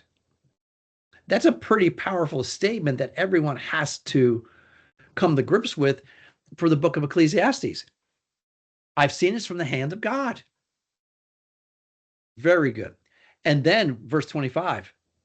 And if I say it's good, then who can eat and who can have enjoyment without him? Verse 25, highlight this in your Bibles. Because this is not a book that says under the sun is life without God, because this verse just goes against that completely. And what's more, verse 26, for a person who is good in his sight, i.e. keeping his commandments in chapter 12, he has given wisdom and knowledge and joy, while to the sinner he's given the task of gathering and collecting, so he may give it to one who's good in God's sight. This too is a vanity and striving after winning. And again, it means it's a vapor. And I think it's a vapor for the evil person. Because for the evil person, it's not like he's gathering for himself. He's gathering for someone who's good because God is going to give it to them. Then we get into this tough chapter 3, which kinds of breaks the main flow, and I think it gets into these Proverbs. Because, chapter 1 and 2, I can put together as a unit. Once I get to chapter 3, it becomes more difficult. Now, it is connected because of what he's talked about before. And see if you can pick up on it. There's appointed time for everything. There's a time for every event under heaven. I'm not going to read it because it gets down to verse 9. What profit is there to the worker from which he tolls? I've seen the task which God has given the Son of Man, which to occupy themselves. What's the question on your mind as you read chapter 3, verses 1 through 8? What's the main question, or what do you think the enigma here is in chapter 3, 1 through 8? When is the right time to do those things? Exactly, Trey. You nailed it. See, that's why I put, there's a time to give birth, a time to die, time to plant, time to uproot. When is that? See, that's part of the enigma. We don't know. See, and that's what profit is there for the worker from which he tolls, because we don't know. We're trying to figure out these times and we don't know. I've seen the task which God has given the sons of men to occupy themselves, which I think is, we don't know. However, God has made everything appropriate in his time. And he also say, turning in their hearts, yet men will not find out the work which God has done from beginning to end, which means, hey, we're not quite sure. God knows, we don't. So if we don't know the right timing, what's the result? Verse 12, I know there's nothing better for them to rejoice and do good in one's lifetime. Moreover, that every man who eats and drinks sees good in all his labor. It's a gift from God. See, I think this repeats chapter 2, the end of chapter 2. I know that everything God does will remain. There's nothing to add to it, and there's nothing to take away from it. For God so worked that men should fear him. That which is already and that which will has been, for God seeks was to pass by. Tough verse. For I've seen under the sun, that's the place of justice. There's wickedness, and in place of righteousness, there's wickedness. So here, Richard, we see the same kind of concept in Proverbs. All right. And then almost like the chapter 12, I said to myself, God will judge both the righteous and the wicked man for every time, for every matter, for every deed. Oh, but now we get into verse 18. I said to myself concerning the sons of God, God has surely tested them in order that to see they are but beast. And how are we but beast? Because we both die. All right. And they all go to the same place. Again, this is talking about under the sun. It's not talking about going to heaven. It's just all came from the dust. all return to the dust. However, he does now give, who knows, the breath of man ascends upward and the breath of beast descends down to the earth. I do tend to think that that might be talking from Genesis 2 about the breath of life that God has put into man. So based on chapter 3, what's the issue? I've seen that nothing is better than man should be happy in his activity, for this is a lot. For who will bring him to see what will occur after him? The question is nobody. Nobody can bring me back from the dead and show me, hey, this is life and this is what happened to you, because one generation comes, another generation goes. Now, that's connected. I think 1 through 3 are connected. However, chapter 4 starts, and we see this phrase, not that he says to himself, but we see this phrase, again, I looked. And I wonder if that's a structural marker. It's really tough. Some sections are longer, some sections are shorter. And now we get into these consequences, or just these proverbs.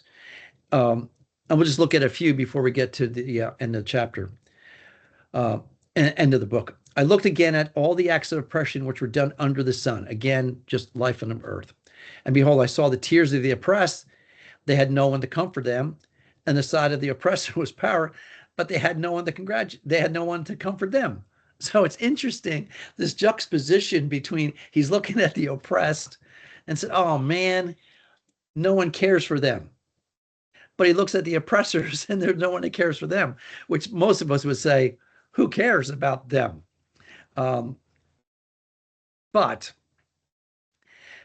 no one delivers. So it's just fascinating. So what's his conclusion?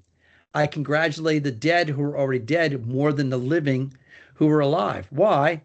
Better off than both of them is the one who's never existed, who's never seen all the activity, the bad things, or the injustices done under the sun. And then he gets into this. I've seen that every labor and every skill which is done is the result of rivalry between a man and his neighbor. This too is vanity. And this is where he gets into work. A fool folds his hand and consumes his own flesh, proverb. One handful of rest is better than 2 fists of labor, striving after wind. You have to read verses 5 and 6 together, because it talks about the fool folds his hands and sleeps. So he's not going to get much. However, he says one hand full of rest, so one hand of rest is better than 2 fistfuls of labor. So he talks about 3 different people here, and the middle one is the right one. So have one hand of rest, one hand of labor, not 2 hands full of labor, because that's only striving after wind. Then again, notice in verse 7, he says, I looked again. Right? I think these are markers for at least the paragraphs or maybe the stanzas divisions. But you would have to be able to track through this. I looked again. I looked again. A little bit different than verse 4 that I have seen. So I'm just going with the look again. Look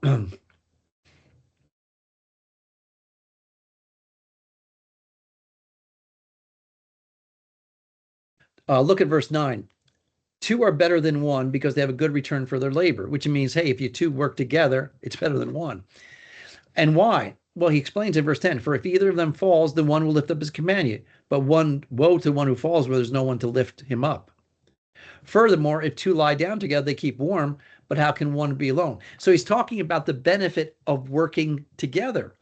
Then he says, and if one can overpower him as alone, 2 can resist him. And a cord of 3 strands is not quickly pulled apart. I've heard people use this at, marriages, ceremonies, and say, oh, we have 2 strands, the husband and the wife, and the 3rd strand's the Holy Spirit. That sounds good. That's not what the text is talking about. It's just saying a rope that's made of 3 cords is stronger than a rope of 2 cords. So it's not only better to have just a friend, it's better to have 2 friends. All right. So now we get into these proverbs, and this is where we start wondering, what in the world is he talking about?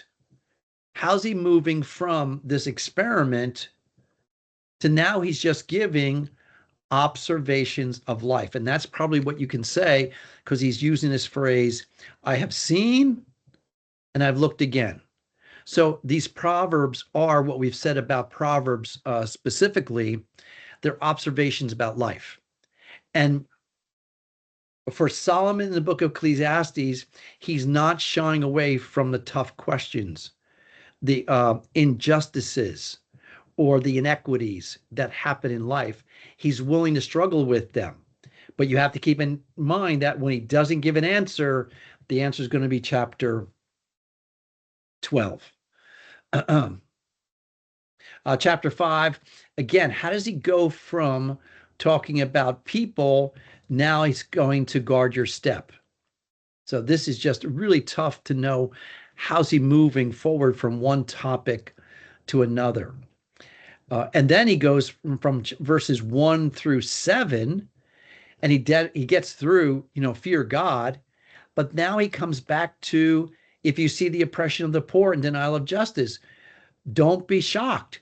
I mean, that's a tough, how in the world did he get from vows and the temple to this one? But then he moves to verse 10, he who loves money will not be satisfied with money, nor he who loves abundance with his income.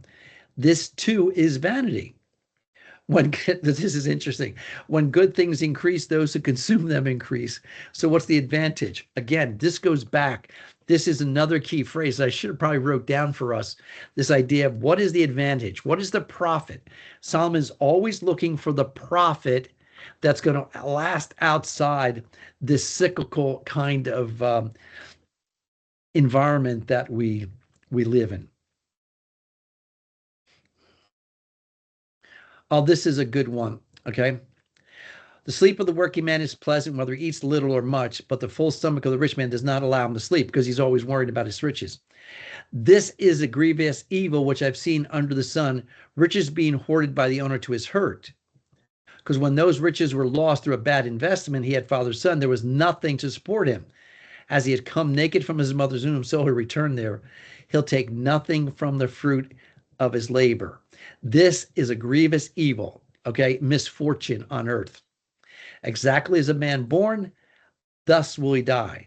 And then he asked the question, so what's the profit to him who toils? So he leaves the question. Throughout his life, he eats in great darkness with great vexation, sickness, and anger. You have to see this great vexation, sickness, and anger is the concern of what he's going to lose because he has so much. You can't just say he eats with great vexation, sickness, and anger as something outside the context. And then he's going to flip it. So what is positive? Here's what I've seen to be good and fitting. Eat and drink, enjoy oneself in one's labor, which he toils under the sun, during the few years of life which God has given him, for this is his reward. This is such a great, for this is a reward. Furthermore, as for every man to whom God gives riches and wealth, he has empowered him to eat from them and to receive his reward and rejoice his labor. This is a gift of God. So when he gets to these certain spots, he says something extremely positive. And I can't see how he's saying God's not in this book, because he's contrasting, hey, how do people see life? The rich man, they struggle with it. He has vexation, sickness, and anger. However, what should be the positive for your few years of life? Hey, this is your reward, and this reward is from the hand of God. I have less years ahead of me than you guys have ahead of you. Okay, especially if we go with Moses, 70, and because of strength, 80. Generally speaking, the average lifespan of people is between 70 and 80. All right. So, and it does seem like, wow, those are a few years when you can start counting how many years you have left. Things do speed up. My wife and I were just talking today about the age of our grandkids, and it's just fascinating that my oldest grandchild is 14. It's like, how'd that happen? One of my youngest is going to be 5. Like, how did that happen? See, the few years of life, this is a reward. So if I'm struggling to understand all this futility, all this vanity, what's the positive? Enjoy life now, what God has allowed. Because this is a reward, and it's a reward right from his hand. And this is a gift of God. And man, I just love that idea of this is their reward, or this is a God-given gift. If you jump over to chapter 9, I want to highlight another positive. Oh, just, man, if you want a verse for the whole book, I've taken all this in my heart and explained it, that righteous men, wise men, and their deeds are in the hand of God. Man does not know whether it be love or hatred. Anything awaits him. And this is, I think, what Grant was getting at. We have no idea. You could be righteous, you could be wise, and guess what? I have no idea what tomorrow's going to bring. Wow. It's just tough. And there's an evil, again, this is like an injustice in verse 3, that what happens to one happens to all. And he's already repeated that. So when he goes through that and he gets down to the end of this section, he says it again. Go then, eat your bread in happiness, drink your wine with a cheerful heart, for God has approved your work. Your